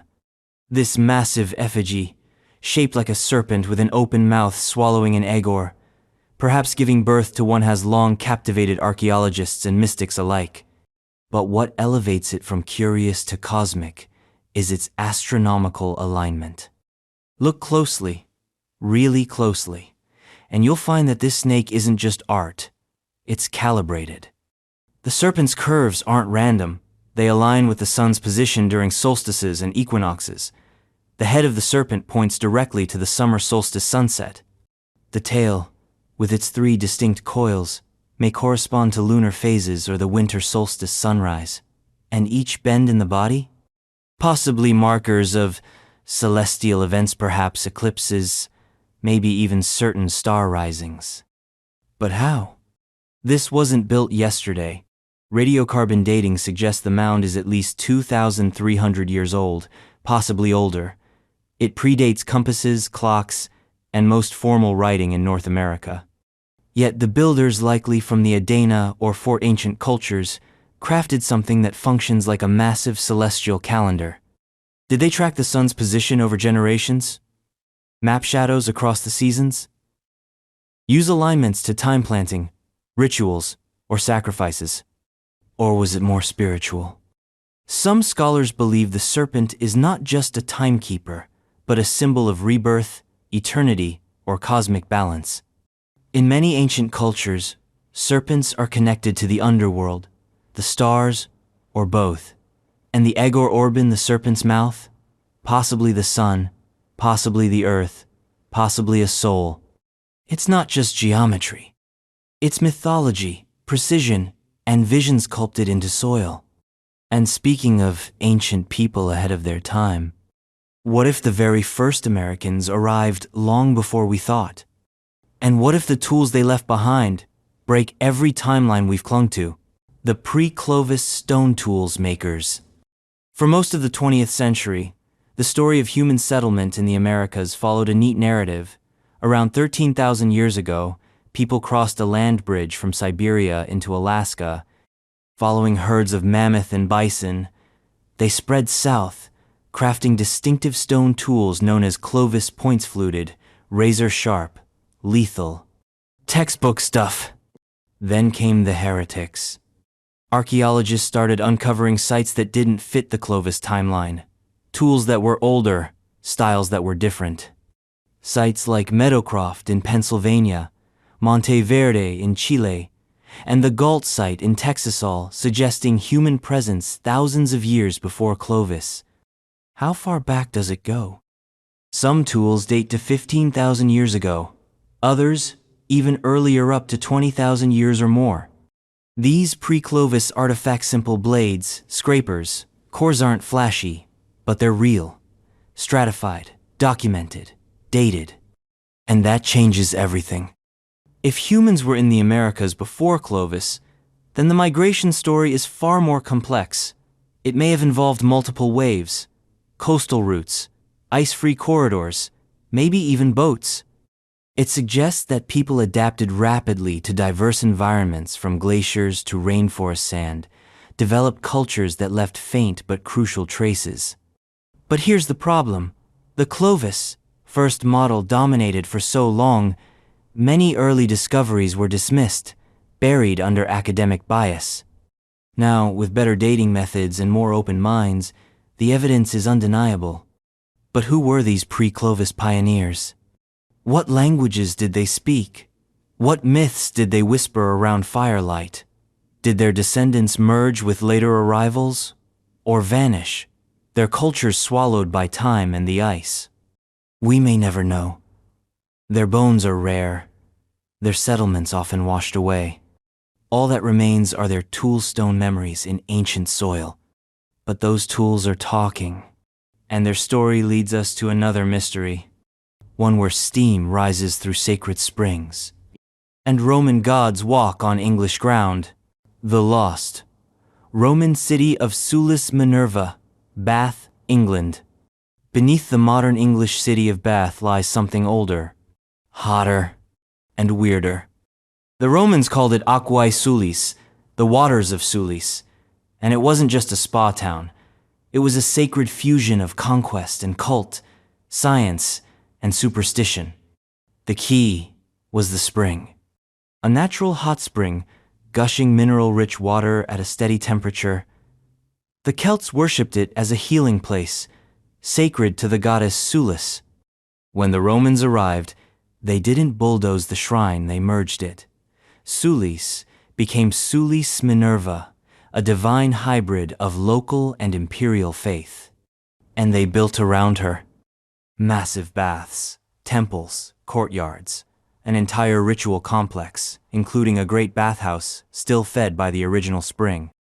They engineered systems to manage the heat, minerals and flow pipes, lead channels, overflow systems, all without modern tools. It was hydrology as religion. But here's the mystery. The original extent of Roman bath is still unknown. Only portions have been excavated. Beneath city streets, office buildings, and cafes may lie undiscovered chambers, altars, even libraries. Inscriptions suggest deeper networks, tunnels, substructures, ritual zones lost beneath centuries of construction. And then there are the curse tablets. Over 130 thin sheets of lead were found near the spring, petty curses, prayers, desperate pleas to Sulis Minerva. To the goddess, I give the cloak stolen from me. They're raw, human, and weirdly bureaucratic. But why so many? And why in Bath? Perhaps this place wasn't just for bathing or healing. It was a court of divine justice, a place where Romans believed the goddess would intervene in mortal affairs. We know what was written, but we don't yet know what was hidden. Because every sacred site has its secrets, and some are buried in dirt. Others are built into hills so ancient, even memory forgets who made them. The ancient artificial hills of Ukraine. Scattered across the steppes of Ukraine are massive, brooding mounds of earth some as tall as a 10-story building. They rise in silence, wind brushing across their grassy domes, hiding secrets beneath centuries of soil. These are the Kurgans, ancient artificial hills that serve as both burial sites and time capsules. And they are legions of thousands of them, covering vast swaths of Eastern Europe. But here's the mystery. We still don't fully know who built them, how they were used, or why they were so incredibly important across such a broad range of time and culture. Some kurgans date back to the Bronze Age, constructed by cultures like the Yamnaya, Sarmatians, and Scythians. Others are even older. These mounds were often used to bury elite individuals, warriors, nobles, priests interred with weapons, ornaments, chariots, and sometimes horses. The burial chambers, at the center of the mound, were sometimes reinforced with timber and layered with stone. It wasn't just interment, it was architectural ritual. But not all kurgans contain bodies. Some are empty. Others seem to have been reused, layer upon layer of ceremonial significance added over time. Some are astronomical in alignment. Others are eerily isolated, built in places with no apparent settlement nearby. And then there's the sheer scale. Some kurgans are so immense that building them would have required thousands of hours of coordinated labor, suggesting large, organized societies with shared spiritual or cultural goals. The labor investment alone makes them more than graves. They were statements, possibly territorial markers, possibly places of worship, possibly calendars carved in dirt. In recent years, modern technology, ground-penetrating radar, drone mapping has begun to peel back the soil. New discoveries are reshaping our understanding. But thousands of kurgans remain unstudied, threatened by agriculture, looting, and time. We know they're important. We just don't yet know why. But if the kurgans speak in silence, the next mystery stares right at you, with a face carved from stone, frozen in an expression no one can quite decipher. The stone heads of Sardinia. On the island of Sardinia, isolated in the Mediterranean and veiled in millennia of history, there are stone heads. Massive, enigmatic, stoic. They are known as the Giants of Monte Prama. Discovered in fragments during the 1970s and reassembled like ancient puzzles, these statues now stand upright human figures towering over 6 feet tall, with wide eyes, stylized armor, shields, and unique hair patterns. And, most strikingly, they all have that same blank stare, round, open eyes, like windows into something just beyond reach. Who carved them? And what do they mean?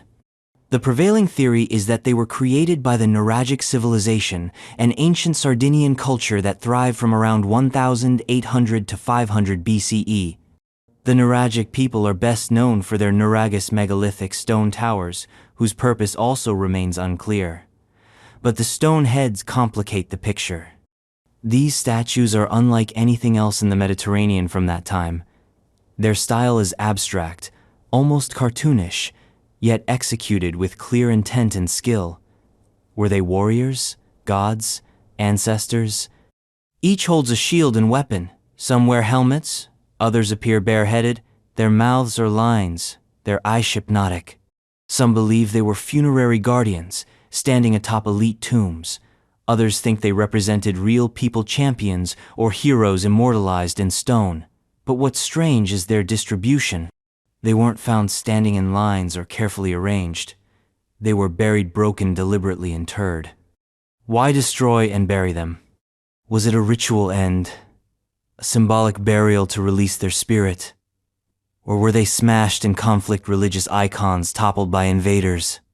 We don't know, and until recently, we didn't even know they existed. More fragments are still being found, suggesting dozens more statues may still lie beneath the earth, waiting.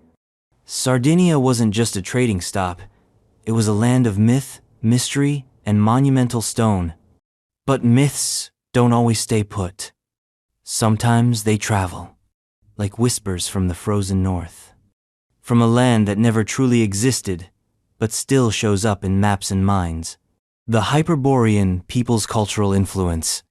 To the Greeks, Hyperborea was paradise, a land beyond the north wind, where the sun shone all year, and people lived for 1,000 years in harmony with nature and the gods.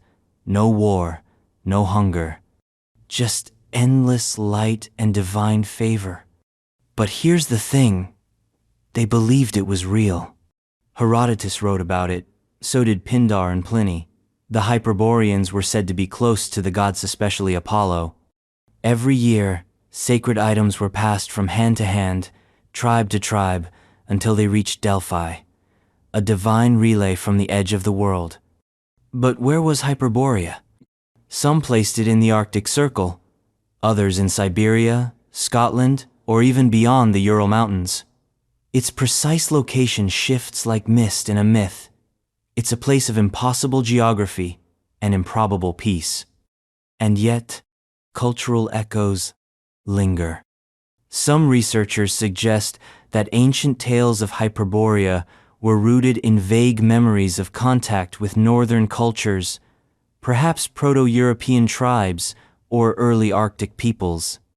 Others believe it was a philosophical construct, a utopia invented to reflect the Greeks' anxieties about their own civilization. Still, the idea had power. Medieval maps included Hyperborea. Secret societies obsessed over it. In the 19th and 20th centuries, it became tangled in esoteric theories, nationalist myths, even pseudoscientific racial ideas. But setting aside the noise, what's left? A myth that refused to die. Maybe Hyperborea was never a place on the map. Maybe it was a memory of a time before borders, before war, before the gods retreated behind the stars. A cultural North Star for a people who feared they had drifted too far from grace. And if ancient people did believe in such a place, what did they build when they thought they were close to the gods? How about pyramids in the New World? Before writing, before metal, before anything we expected, the lost city of Carol's Pyramids, Peru. In the arid coastal desert of Peru, where the land is dry and the sky rarely weeps, a city once flourished so early, so silently, that it predated writing in the Americas. This was Carol, what many believe to be the oldest city in the Western Hemisphere. And it had pyramids. Not a single one, but 6, monuments built of stone and earth, standing tall beside plazas, sunken amphitheaters, and wide avenues. Carol wasn't a farming village or a temporary camp. It was a full-blown urban experiment, born over 4,500 years ago. Here's where it gets wild. Carol was building pyramids around the same time Egypt was, and yet there's no sign of warfare, no defensive walls, no weapons. Instead, there are flutes made of condor and pelican bones, musical instruments, art, order, a civilization that rose on trade and harmony rather than blood and conquest. Or so it seems. The pyramids of Carol were likely used for ceremonial purposes. Their design shows sophistication in astronomy and urban planning. The city's layout aligns with solar events. Its amphitheaters could have held large audiences, suggesting performances or rituals that united thousands. And the Quipuk-knotted string artifact hint at early data recording, a proto-writing system yet to be cracked. But the mystery runs deeper. Why did Carol rise here, in such a harsh environment? How did its people organize without centralized power? And perhaps most importantly, what happened to them? Carol disappeared around 1800 BCE, its culture fading into the Andean soil. Some of its traditions echoed into later civilizations like the Inca, but its memory was lost until the 20th century. And with it, a question: was this civilization an isolated spark, or part of a forgotten constellation of pre-writing societies that once dotted the Americas? Either way, Carol's silence still speaks volumes, especially when its stonework seems to echo another mystery. Walls that don't just stand, they fit. Without mortar, without error, without explanation. The ancient megalithic walls of Peru, pre-Inca. Before the Inca, there were the stones. Huge stones, some weighing over 100 tons, cut, shaped, and placed with such precision that a razor blade couldn't slip between them. Walls so seamless they appear almost molded. This isn't Inca masonry. It's pre-Inca, and it's a riddle carved in andesite. Take Sacsayhuaman, Towering above modern-day Cusco, it's a fortresser, temple built in a zigzag pattern. The stones aren't uniform, they're polygonal. Each one unique, fitted like a puzzle into the next. Some walls curve with the earth, others climb like staircases frozen in time. But here's the kicker. We don't know how they did it. There's no mortar, no chisel marks, no written records, just enormous stones locked in place, earthquake-proof, time-defiant. The Inca themselves admitted these walls predated them. And if the Inca didn't build them, who did? Some scholars credit earlier Andean cultures, perhaps the Kilki or the Wari.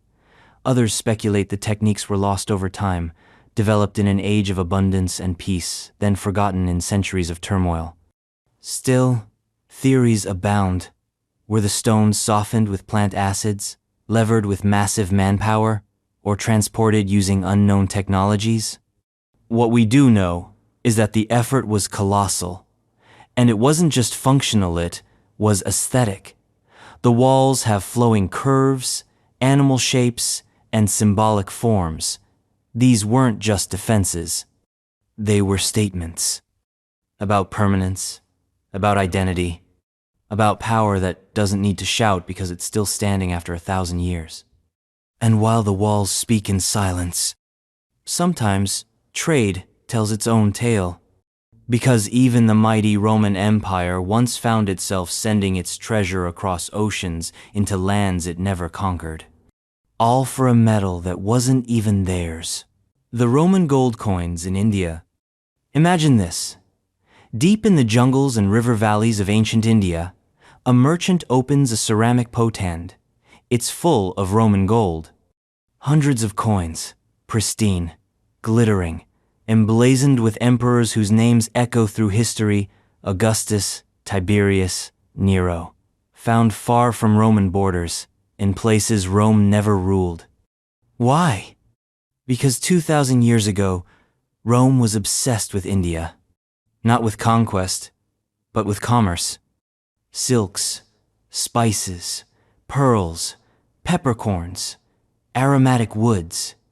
India had it all, and Rome wanted it. So Roman ships braved the Red Sea and the Indian Ocean, riding monsoon winds to reach the Malabar coast. And when they got there, they didn't barter. They paid in gold. Archaeological finds confirm this. Roman coins have been unearthed in Indian temples, hoards, and burial sites. Some were defaced local rulers punching their own symbols onto foreign currency. Others were buried as offerings, suggesting sacred value. Still, others may have been melted down, reforged, or simply hoarded for their weight. But this trade created a paradox. While Roman merchants marveled at Indian luxuries, Roman senators panicked. Writers like Pliny the Elder lamented the drain of wealth to the east. Rome, they claimed, was bleeding gold to feed its appetite for silk and incense. Yet the trade continued for centuries. And here's the twist. India didn't just receive Roman coins. It absorbed them into its own economic bloodstream.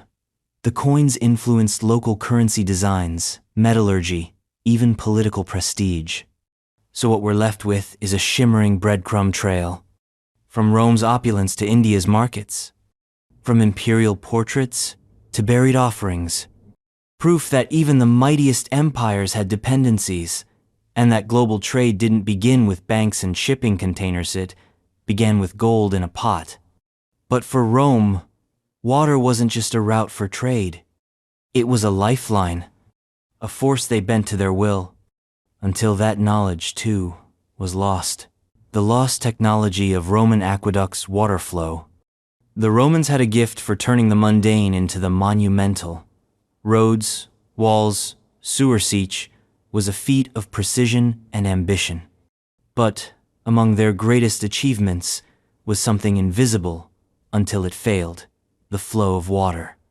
Aqueducts, spanning hundreds of miles, crossing valleys and mountains, piercing hills with tunnels, these marvels delivered fresh water to cities, baths, fountains, and farms, without pumps, without electricity, just gravity, math, and an obsession with elevation. But here's the kicker. We still don't fully understand how they calculated the flow so consistently over such long distances. Some aqueducts had gradients as subtle as a few inches per mile, yet the water kept moving, smoothly, steadily, no backflow, no stagnation, no modern valves or regulators. It wasn't just architecture, it was hydraulic sorcery. To build an aqueduct, Roman engineers had to survey terrain, calculate slope, and design channels that could maintain momentum without eroding. They used tools like the chorobates, a type of leveling board, and the groma for straight lines. But modern tests suggest their precision often exceeded what those tools should have allowed. Then there's the maintenance. Aqueducts had inspection shafts, settling tanks to remove sediment, and sluice gates to manage flow.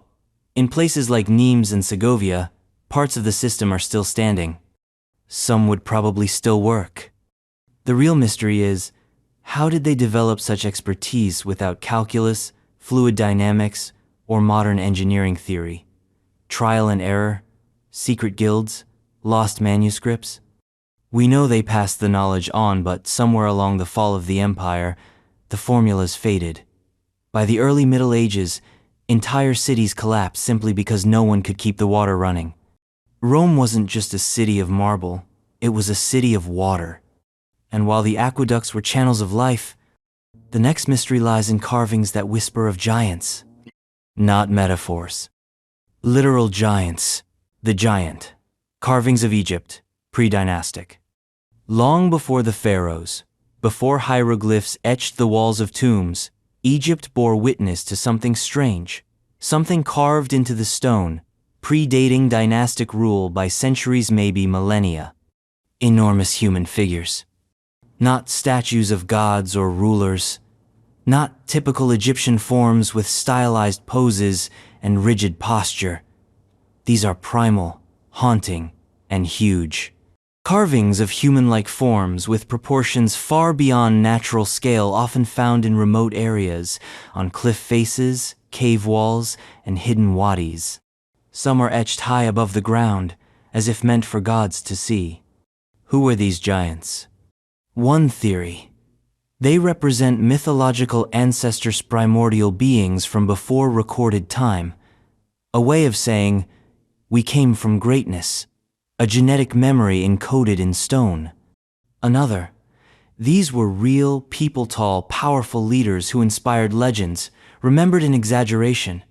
Early hominids, outsized chieftains, or visitors from another land. Of course, some point to fringe theories. Ancient aliens, Atlanteans, interdimensional beings. But strip away the fantasy, and the mystery still looms. Why did pre-dynastic Egyptians carve such beings? And why with such reverence? They didn't leave writing to explain. Only images, only symbols, often found alongside strange animal hybrids, spiral motifs, or celestial patterns. Were they warning signs? Commemorations? Stargazing guides? Some figures are shown in acts of power-raising arms, striding across abstract landscapes. Others are passive, watchful, guardians of the silence. And then the carving stopped. By the time dynastic Egypt emerged, art became more formalized. Gods replaced giants. Myth took over memory. But those earlier images? They remain outliers, anomalies, questions without context. They hint at a culture still in transition from oral tradition to record-keeping, from wandering tribes to centralized states. And sometimes, what survives isn't the ruler or the builder. It's the pigment, the color of blood, of birth, of ritual, spilled on bones for reasons we're still trying to understand. The mysterious use of ochre in ancient burials. Red ochre. It stains the dead. From caves in Europe to tombs in Africa, from the Arctic tundra to the Australian outback, this iron-rich earth pigment shows up in ancient burials again and again. It's not paint, it's not decoration, it's ritual. and we don't know exactly why. The oldest known burial with ochre is over 100,000 years old. Think about that. Before cities, before agriculture, before writing. Early humans were already using this crimson dust in death rites.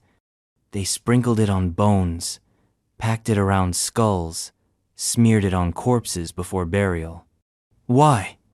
Some say it symbolized blood life, sacrifice, the cycle of birth and death. Others argue it represented the earth itself, a return to the womb of nature. A few think it was about protection, magic, a barrier against spirits, predators, or decay. But no matter the theory, the fact remains, it was universal. Across continents and cultures, people who never met and never heard of each other performed the same act. Red ochre on the dead. That's not coincidence. It's something deeper. A shared understanding. A primal symbolism passed through the collective unconscious. The color red meant something to our ancestors. Something holy. Something terrifying.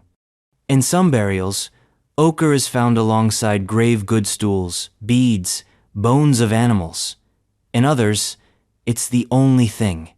No jewelry, no weapons, just dust. Like a final breath turned to powder. And the pigment wasn't easy to find. It had to be mined, ground, transported. Using it meant effort, planning, meaning. Even today, some indigenous cultures use ochre in ceremonies. Its sacredness endures. But in the ancient world, it marked a passage. Not an end, but a transformation.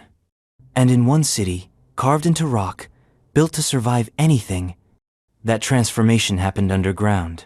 The ancient city of Hattusa's tunnel system, Turkey, deep in the heart of Anatolia, nestled among the craggy hills and whispering oaks, lie the ruins of Hattusathe, capital of the ancient Hittite Empire.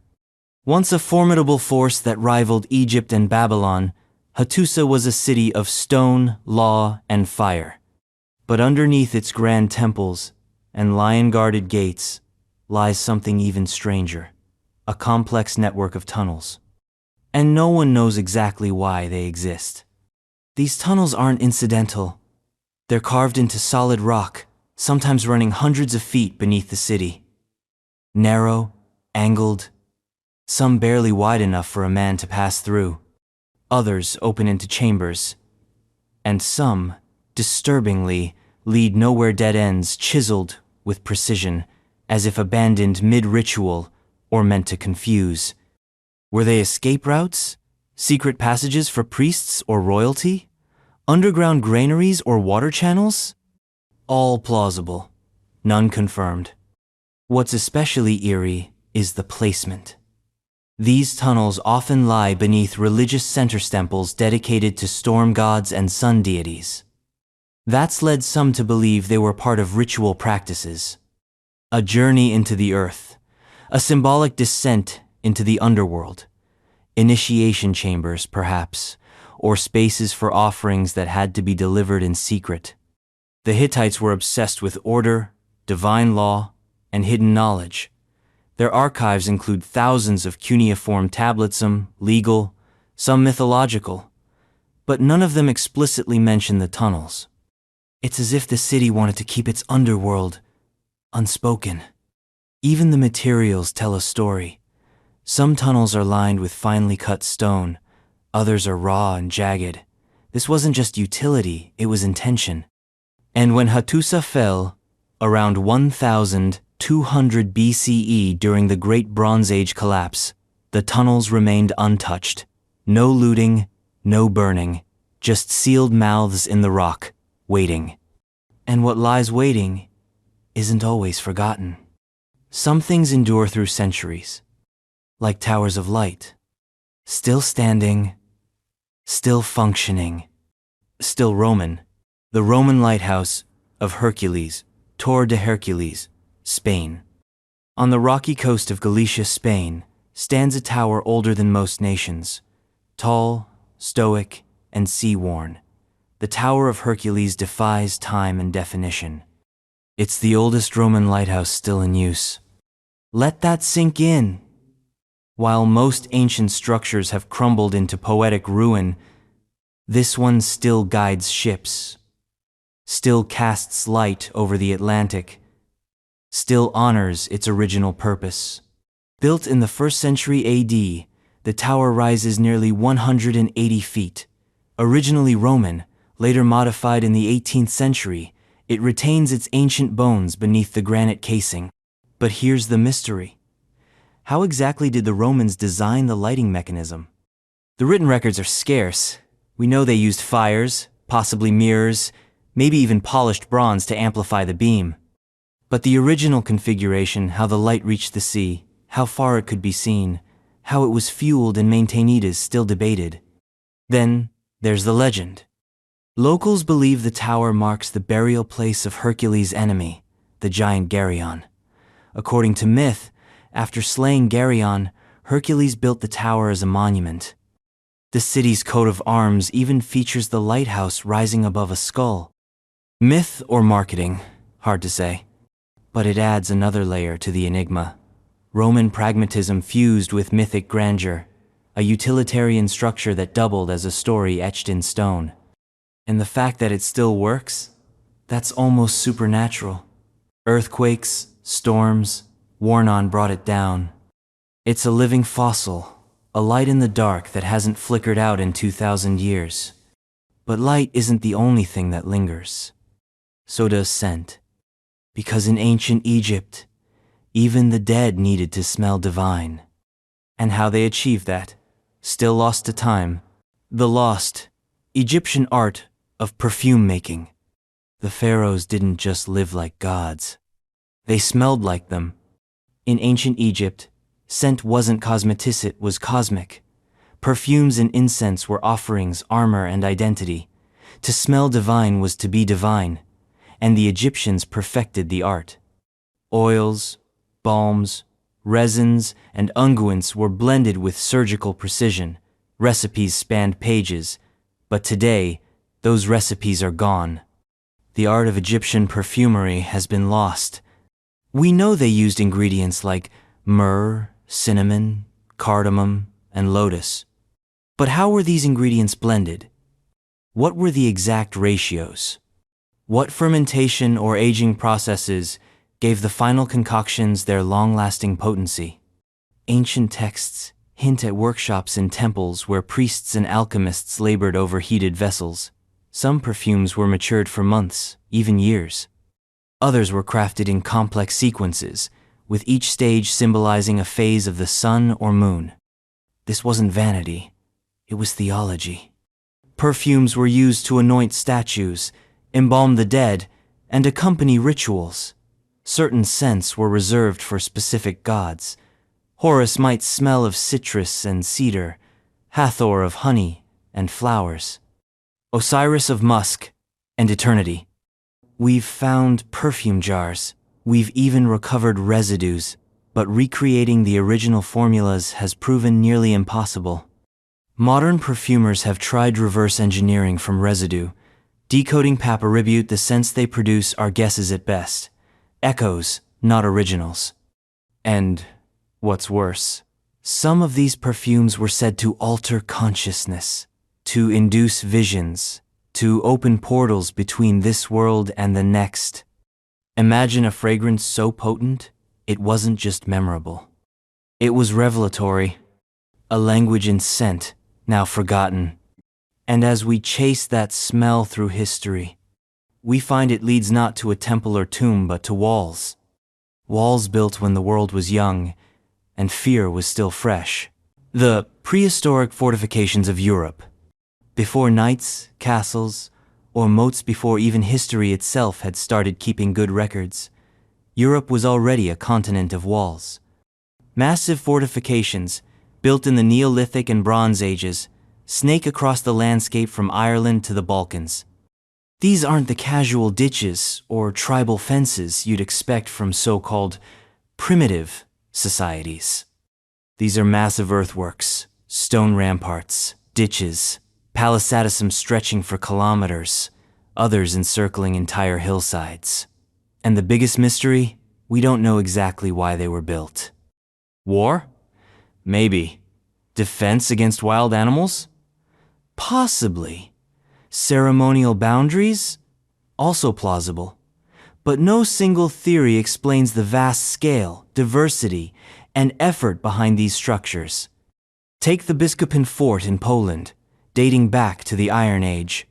Built on a swampy island, it featured streets, wooden pavements, defensive walls, and a meticulously planned layout. It wasn't improvised, it was engineered. Or consider the Gosek Circle in Germania, Neolithic circular ditch structure that may have doubled as both fort and solar observatory. A hybrid of warfare and wonder. Then there's the Dun Angus on the Aran Islands of Irlanda. Semicircular stone fort perched dramatically on a cliff. One wrong step and you'd tumble into the Atlantic. Defensive? Definitely. But also symbolic. Theatricalit's power was in being seen. What's clear is this. Europe's so-called prehistory was anything but unsophisticated. These societies built on a grand scale. They managed resources. They organized labor. And they did it without written language or wheels. And just as they shaped hills into walls, they also shaped them into symbols. Not with bricks, but with serpents. The Great Serpent Mound, lunar alignments, specifics. We've already met the Great Serpent Mound in Ohio. 1,400 feet of sinuous earth coiled into a perfect effigy. But while much has been said about its solar alignments, fewer talk about what might be its most mysterious trick. It tracks the moon. Yes, the serpent may mark solstices and equinoxes, but several researchers argue it also aligns with key lunar events. Specifically, the complex 18.6-year lunar standstill cycle. That's the long arc in which the moon's rise and set positions fluctuate to their maximum and minimum extremes. It's subtle, invisible to the casual observer, but the builders of the Serpent Mound? They may have mapped it into dirt and stone. Why? How? That's the mystery. Lunar standstills aren't immediately obvious. You need decades of sky watching to notice them. The precision required to encode such knowledge suggests generations of observation, oral record-keeping, and most hauntingly purpose. This wasn't art. It wasn't random. It was a message. Or a calendar. Or a god. The serpent, itself universally symbolic of death, rebirth, and transformation, may have embodied not just earthly cycles, but cosmic ones. A physical manifestation of the sky's rhythm. A spine laid across the land, sinking earth to heaven. Still not strange enough? Consider the fact that no one knows exactly which culture built it. Adena? Fort Ancient? A lost tradition we haven't even named yet? We don't know. But we know this. The serpent sees both sun and moon. And that takes us from the sky to the road. Because the ancients didn't just look up, they also looked out. And in Chaco Canyon, what they saw was straight lines slicing through eternity. The Anasazi Road Network, Chaco Canyon. In the high desert of New Mexico, under skies too big to measure, lies Chaco Canyon. Dry, remote, silent. But once, it was the heart of a civilization that carved order into chaos with stone, astronomy, and most bizarrely roads. Miles of them. Straight, wide, impossibly engineered. The ancestral Puebloans, often called the Anasazi, built an expansive network of roads radiating from Chaco Canyon like spokes from a hub. Some were up to 30 feet wide. Others ran arrow straight for dozens of miles scudding through mesas, canyons, even cliffs. No switchbacks, no detours, just relentless straightness, as if geography was a suggestion. But here's the weird part. Many of these roads led nowhere. Or rather, they led to small outposts, shrines, or nothing. Some vanish into the wilderness, Others end in the middle of nowhere with no clear destination or purpose. Why build them? Trade is one possibility. Religious pilgrimage is another. Some scholars believe the roads were symbolic ritual pathways used during ceremonies, processions, or astronomical events. Their alignment with celestial bodies suggests deeper meaning than just practical transit. But building them took enormous effort. Flattening terrain, aligning stones, carving through rock. For what? To march in single file? To carry corn? Or was it to connect? To link sacred sites, to bind the cosmos into the land, to mirror constellations in roadways only visible from above. The mystery of the Anasazi roads isn't just their destination, it's their intent. They built with vision, not for efficiency, but for meaning. And sometimes, the path is more important than the place it ends. Especially when that path is paved with a language no one alive can read, the lost language of the Harappans, Indus Valley. In the northwestern cradle of the Indian subcontinent, along the banks of rivers that have long since shifted or dried, the Indus Valley civilization once thrived.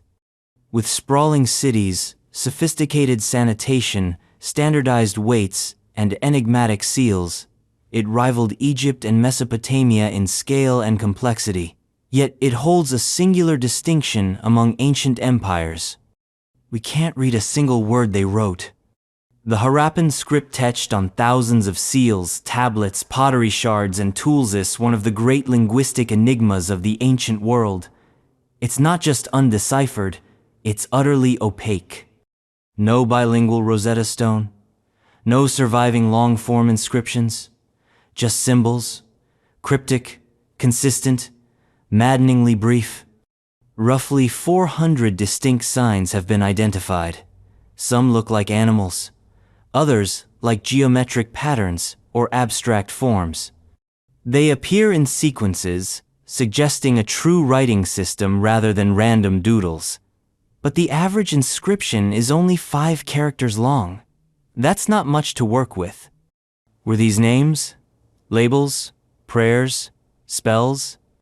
And was the language Dravidian, Proto-Munda, something entirely extinct? Efforts to crack the code have been many and controversial. Some claim statistical analyses point to a linguistic structure. Others argue it's not a language at all, but a symbolic system akin to heraldry or trademark stamps. Without a deciphered grammar, we're fumbling in the dark. Yet this wasn't a minor civilization. The cities of Mohenjo-Daro and Harappa were marvels of urban planning, with multi-story houses, public baths, and sewage systems that wouldn't be matched for millennia. Surely such a society kept records, told stories, passed laws. So where are the long texts? Were they written on perishable materials, palm leaves, bark, cloth that have long since decayed? Were the seals just a small part of a larger, undocumented literary culture? We don't know, and every unearthed artifact adds more symbols but no solutions. A silent civilization. Sophisticated, organized, literate, but unreadable. The megalithic stone circles of the Sahara. In the desolate heart of the Sahara where sand stretches like an ocean and time forgets to move there, lie rings of stone that whisper of an ancient, forgotten Africa. Megalithic stone circles, dozens of them. Some still standing, others half buried by shifting dunes, scattered across remote regions like Niger, Mali, and Mauritania. They don't match the stereotypical image of sub-Saharan prehistory.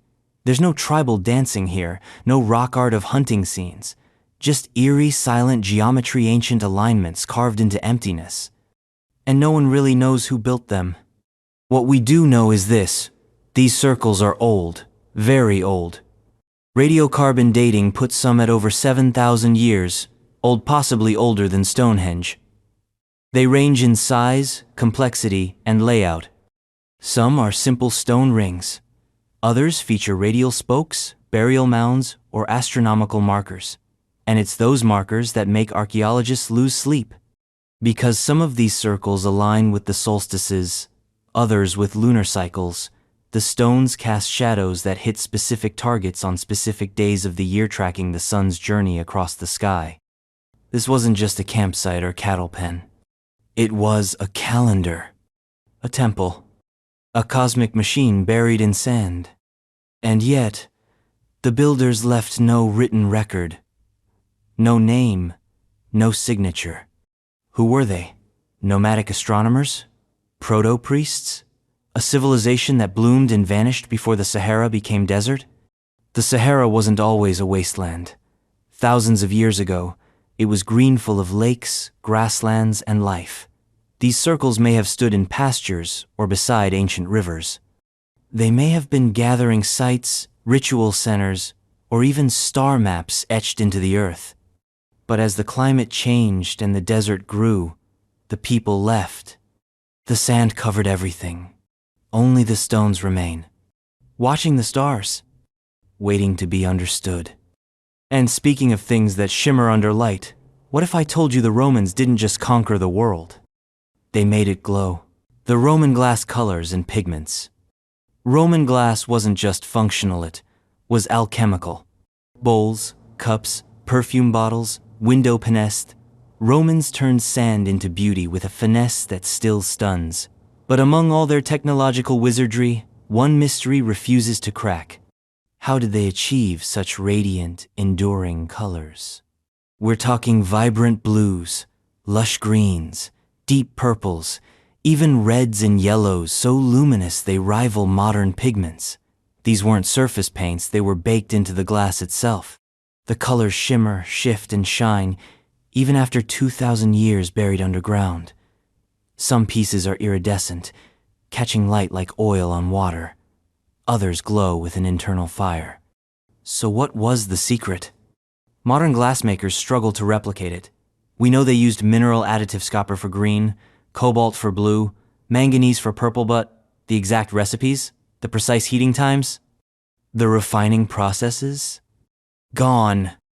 Lost like the empire that created them. What makes it worse, or more deliciously mysterious, is that the Romans didn't write detailed manuals. Much of the glasswork knowledge was kept in the hands of guild craftsmen who passed secrets through apprenticeships, not scrolls. When Rome fell, the trade fractured, the techniques drifted. Some were lost entirely. And yet, the evidence is everywhere.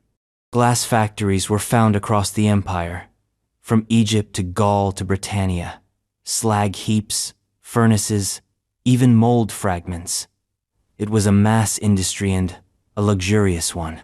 Colored glass was used in mosaics, jewelry, and religious relics. It marked wealth, piety, and power. Some scholars believe there was more than just aesthetics involved. Certain colors may have held symbolic meaning: blue for the divine, red for the imperial, purple for death and rebirth. Others think the vibrant glass was used to enhance rituals, turning temples into kaleidoscopes of sacred light. But it's all speculation, because the formula was never written down. The colors still gleam, but the recipe is gone. And just like that, Rome reminds us that not all knowledge dies with fire and sword. Some of it simply fades. Which brings us to a final puzzle, a place where fading wasn't an option, because the bodies were still there, and they weren't exactly resting in peace. The ancient mummies of the Tarim Basin, China. In the parched heart of the Tarim Basinone, of the driest places on earth, bodies lie in eternal repose, perfectly preserved, wrapped in wool, frozen in time. But here's the kicker: they don't look Chinese. Their hair is red or blonde, their noses are long and high-bridged, their eyes when still visibly around. These are the Tarim mummies, and they're rewriting the story of ancient human migration. Found in Xinjiang, in western China, these mummies date back over 3,000 years. Some are wrapped in finely woven textiles, others buried with tools, jewelry, and even cheese, yes, cheese, preserved by the desert's brutal dryness and salt-rich soil. But it's the faces that challenge everything. They don't match the expected profile of early East Asian populations. DNA analysis has revealed a mix of ancient Western Eurasian lineages. That suggests these people, part of a now vanished culture, were connected to the Indo-Europeans, possibly Tocharians, an obscure branch of the Indo-European language family that once flourished in Central Asia. Yet the mystery isn't just about their genes. It's about their isolation. Despite their appearance and linguistic ties, the Tarim mummies show little evidence of recent mixing with neighboring populations. How did these people end up in one of the most inhospitable places on the planet, and then thrive? Were they traders, exiles, explorers? Their burial customs offer clues, but no clear answers. Some are entombed in boat-shaped coffins, an oddity in a land without seas. Others wear masks or lie beneath large wooden poles whose purpose is still debated. Were they totems? Antennas to the afterlife? Whoever they were, they left behind a mystery etched into every fold of their perfectly preserved skin. And just when you think their story stands alone, another legendary city rises from the sand, calling with a voice from myth and scripture, the lost city of Iram, of the Pillars, Arabia. Mentioned in the Quran as Iram, city of pillars. This lost Arabian city has haunted explorers, scholars, and mystics for centuries. It was said to be a place of immense beauty and arrogancy, decadent, so defiant of divine law that God destroyed it in a storm of sand and wind. A real-life Atlantis of the desert. But is it real? For a long time, Iram was seen as allegory, a cautionary tale rather than a real place. But then came the 1990s, when satellite imagery and archaeological digs in the Rub al-Khalitha empty quarter uncovered remnants of an ancient settlement known as Ubar. It matched many descriptions, trade routes converged there, and signs of sudden collapse were evident. Was Ubar Iram? Some say yes. Others say it's another city altogether.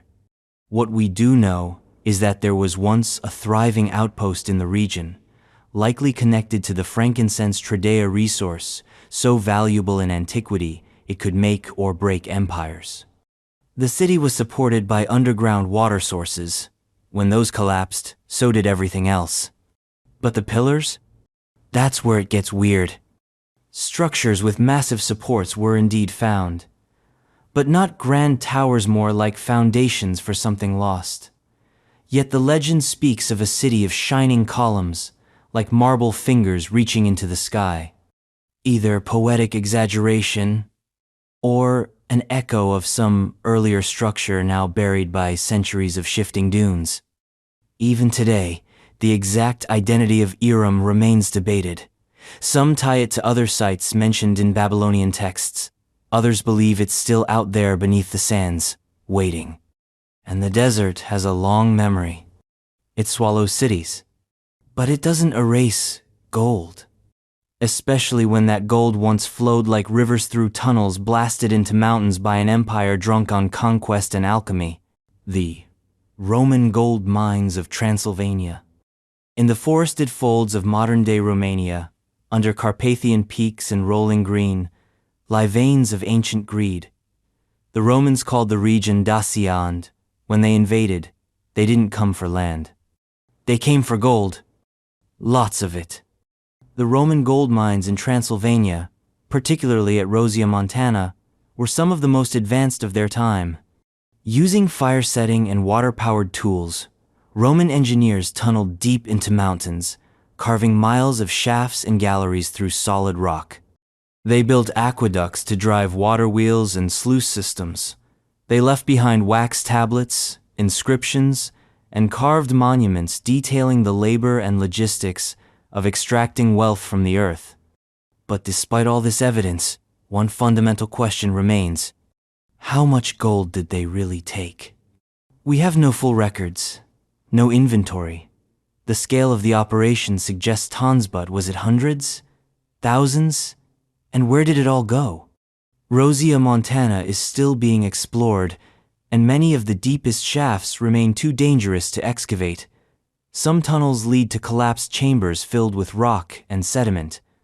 Others wind off into blackness, perhaps still holding treasure. And then there's the mystery of the abandonment. After centuries of mining, the Romans eventually left. The mines were sealed, forgotten. The wealth-dried ooper was fully drained. But no one knows whether the final exit was due to exhaustion, politics, or some hidden catastrophe. Modern efforts to resume mining in the area have met with fierce resistance. Environmental concerns, cultural preservation, a spiritual sense that some doors should stay closed. The gold may still glimmer underground, but its story is tarnished with silence. And what if that silence extends across oceans? To cultures that weren't supposed to be in contact, but just maybe were. The Pre-Columbian Trans-oceanic contacts, evidence. For centuries, the map of history told a clear story. The Old World and the New World were isolated. Two worlds, sealed off by oceans, never to meet until Columbus arrived in 1492. But that story? It's full of cracks. Because scattered across time and geography are traces tantalizing, inconsistent, persistent off contact before Columbus. Pre-Columbian transoceanic contact is one of history's most debated frontiers, not because there's no evidence, but because the evidence is inconvenient. Coconut DNA in South America, Egyptian-style mummies in the Andes, Roman coins turning up in Mexican soil, and let's not forget the infamous cocaine and nicotine found in some Egyptian mummy substances native to the Americas. Coincidence? Contamination? Hoax? Or whispers of voyages that were never recorded? There's also linguistic curiosity words in Polynesian languages that resemble South American ones, and vice versa. The sweet potato, native to the Americas, appears in Polynesia well before European contact. Did the Polynesians make it to Peru? Or did American sailors paddle their way across the Pacific in reed boats? Some scholars argue the Chinese, under Admiral Zheng, he reached the Americas in the 1400s. Others claim Phoenician or Carthaginian sailors crossed the Atlantic with primitive ships but advanced celestial navigation. There are even maps like the controversial Piri Reis map that suggest knowledge of the American coastline before it was officially discovered. But here's the catch. Almost none of this is definitive. Most evidence is circumstantial, isolated, or hotly contested. Still, it's enough to raise an eyebrow. History isn't always linear, and the sea doesn't care about our textbooks. Maybe the past was messier, stranger, more connected. And when ancient engineers in Egypt looked up not across the ocean, but to the stars, they built a monument that still refuses to be fully explained. Not its shape, but its aim. The Great Pyramid star alignments. Specifics. The Great Pyramid of Giza is the world's most stubborn riddle. Massive, immaculate, mysterious. But its true weirdness isn't in its scalates, in its precision. Built over 4,500 years ago, the pyramid's sides align almost perfectly with the four cardinal points. Its base is nearly level to within fractions of an inch. And its orientation? Aligned to true north with a margin of error so small, it rivals modern construction. But even more mysterious are the so-called star shafts. Narrow channels leading from the king's and queen's chambers that point not to nowhere but to the stars. Specifically, to Orion's belt, Sirius, and possibly the circumpolar stars. In ancient Egyptian mythology, these weren't just celestial objects. They were gods, destinations for the soul. So were these shafts symbolic stairways, air vents for the pharaoh's spirit, ancient tools for watching the heavens? And how did they do it? With no telescopes, no satellites, no drones, ancient architects were aligning stone corridors to stars invisible in daylight and shifting in the sky with the passage of millennia. Some scholars believe the pyramid encodes not just orientation but time, a celestial calendar, a clock in limestone.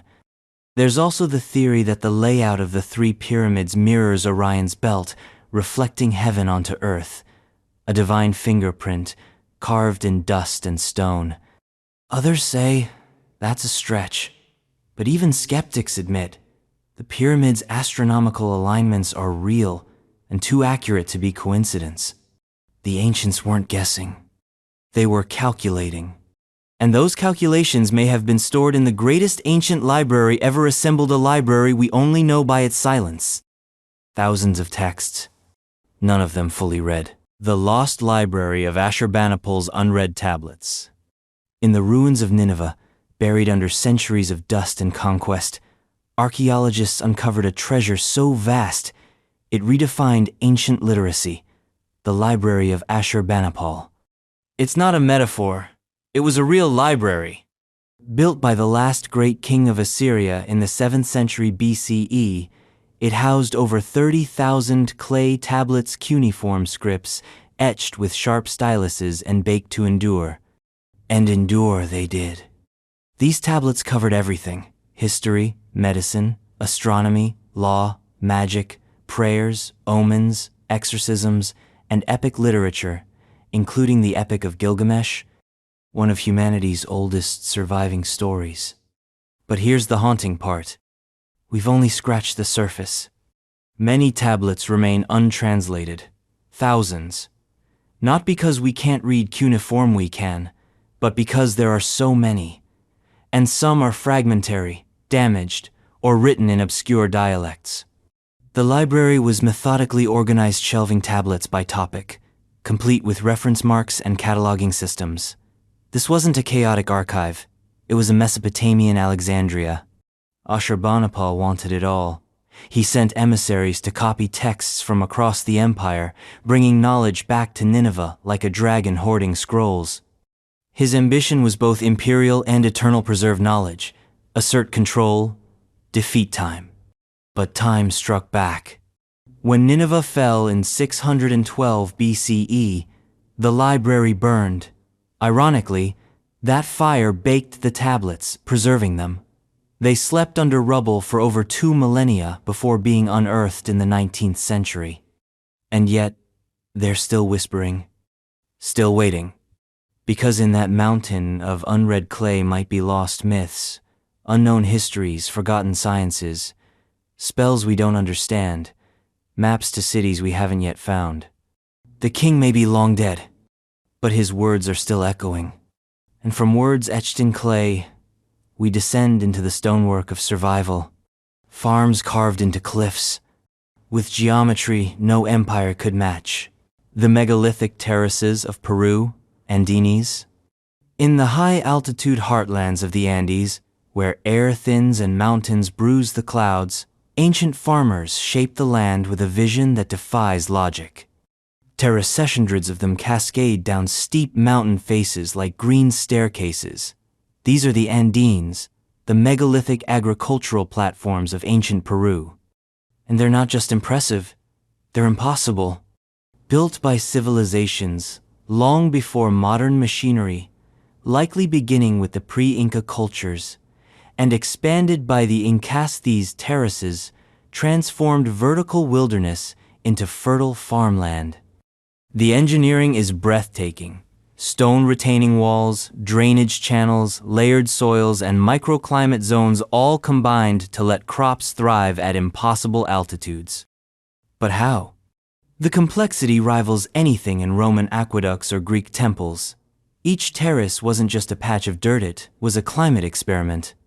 By varying elevation, exposure, and material composition, the terraces could mimic different ecological zones. One mountain might grow maize, potatoes, and quinoa side by side, at different levels.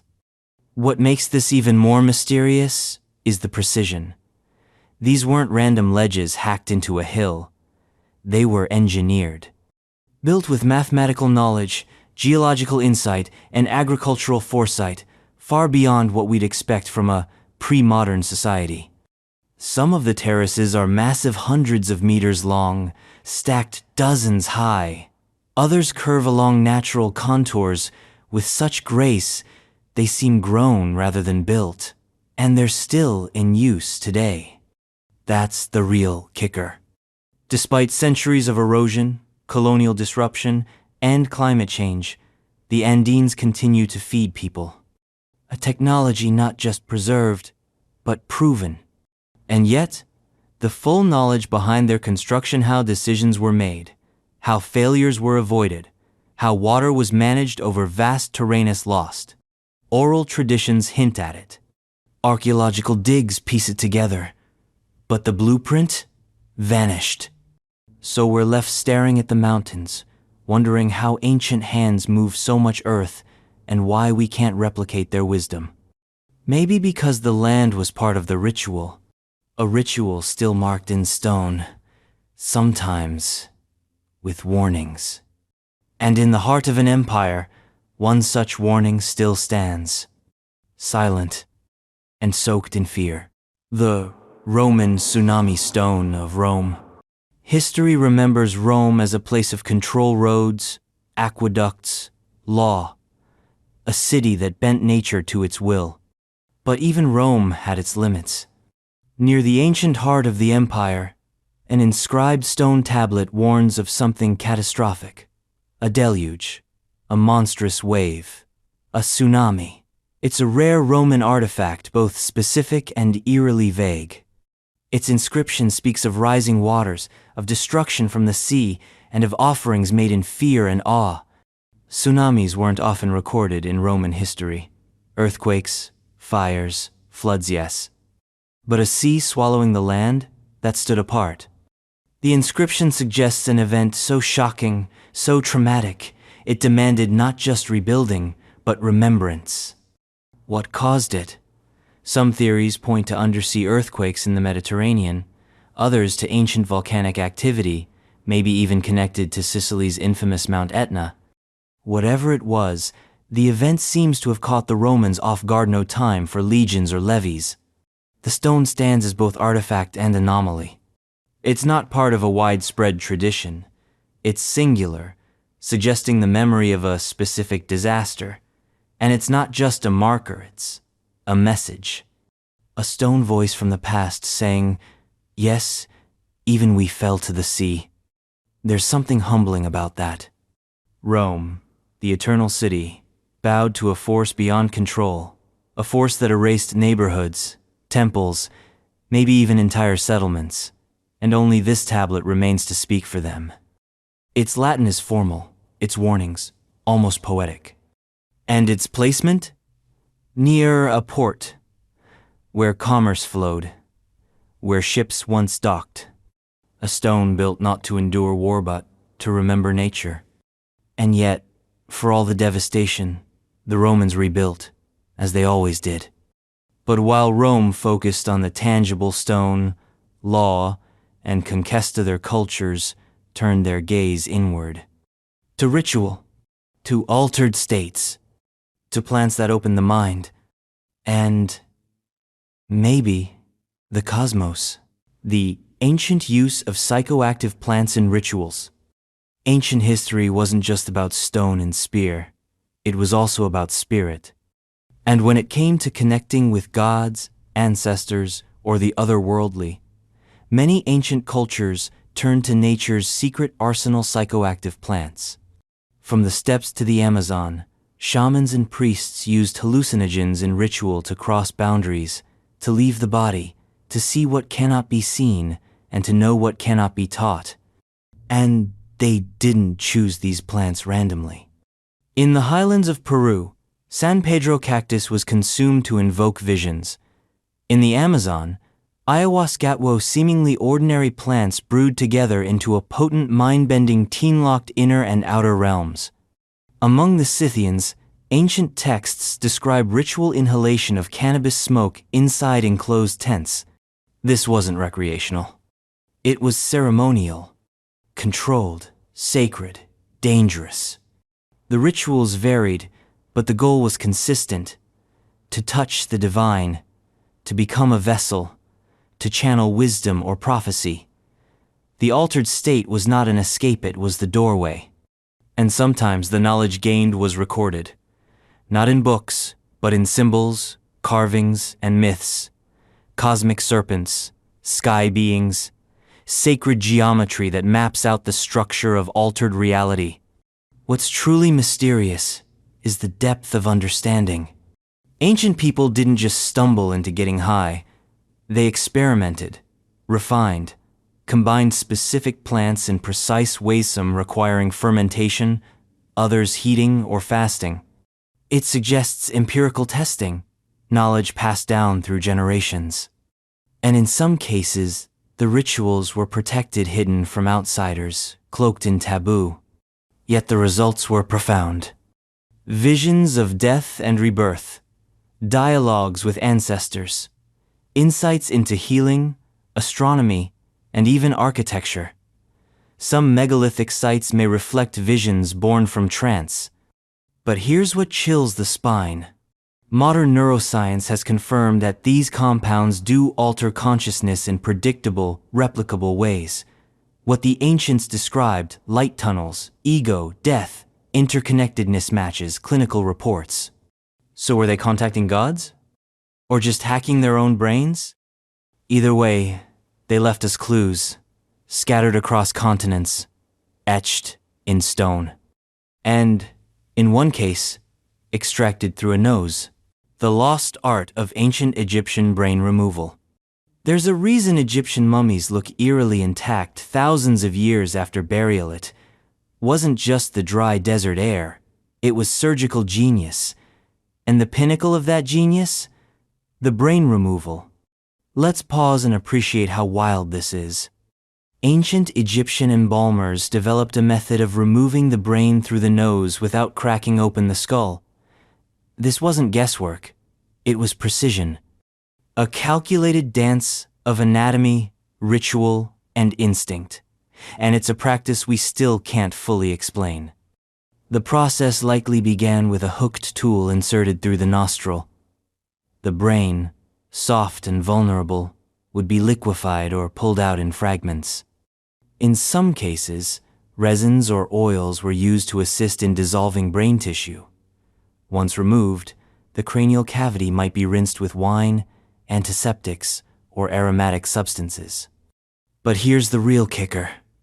Despite thousands of mummies found, the exact tools and technique remain elusive, because they left behind the bodies but not the manuals.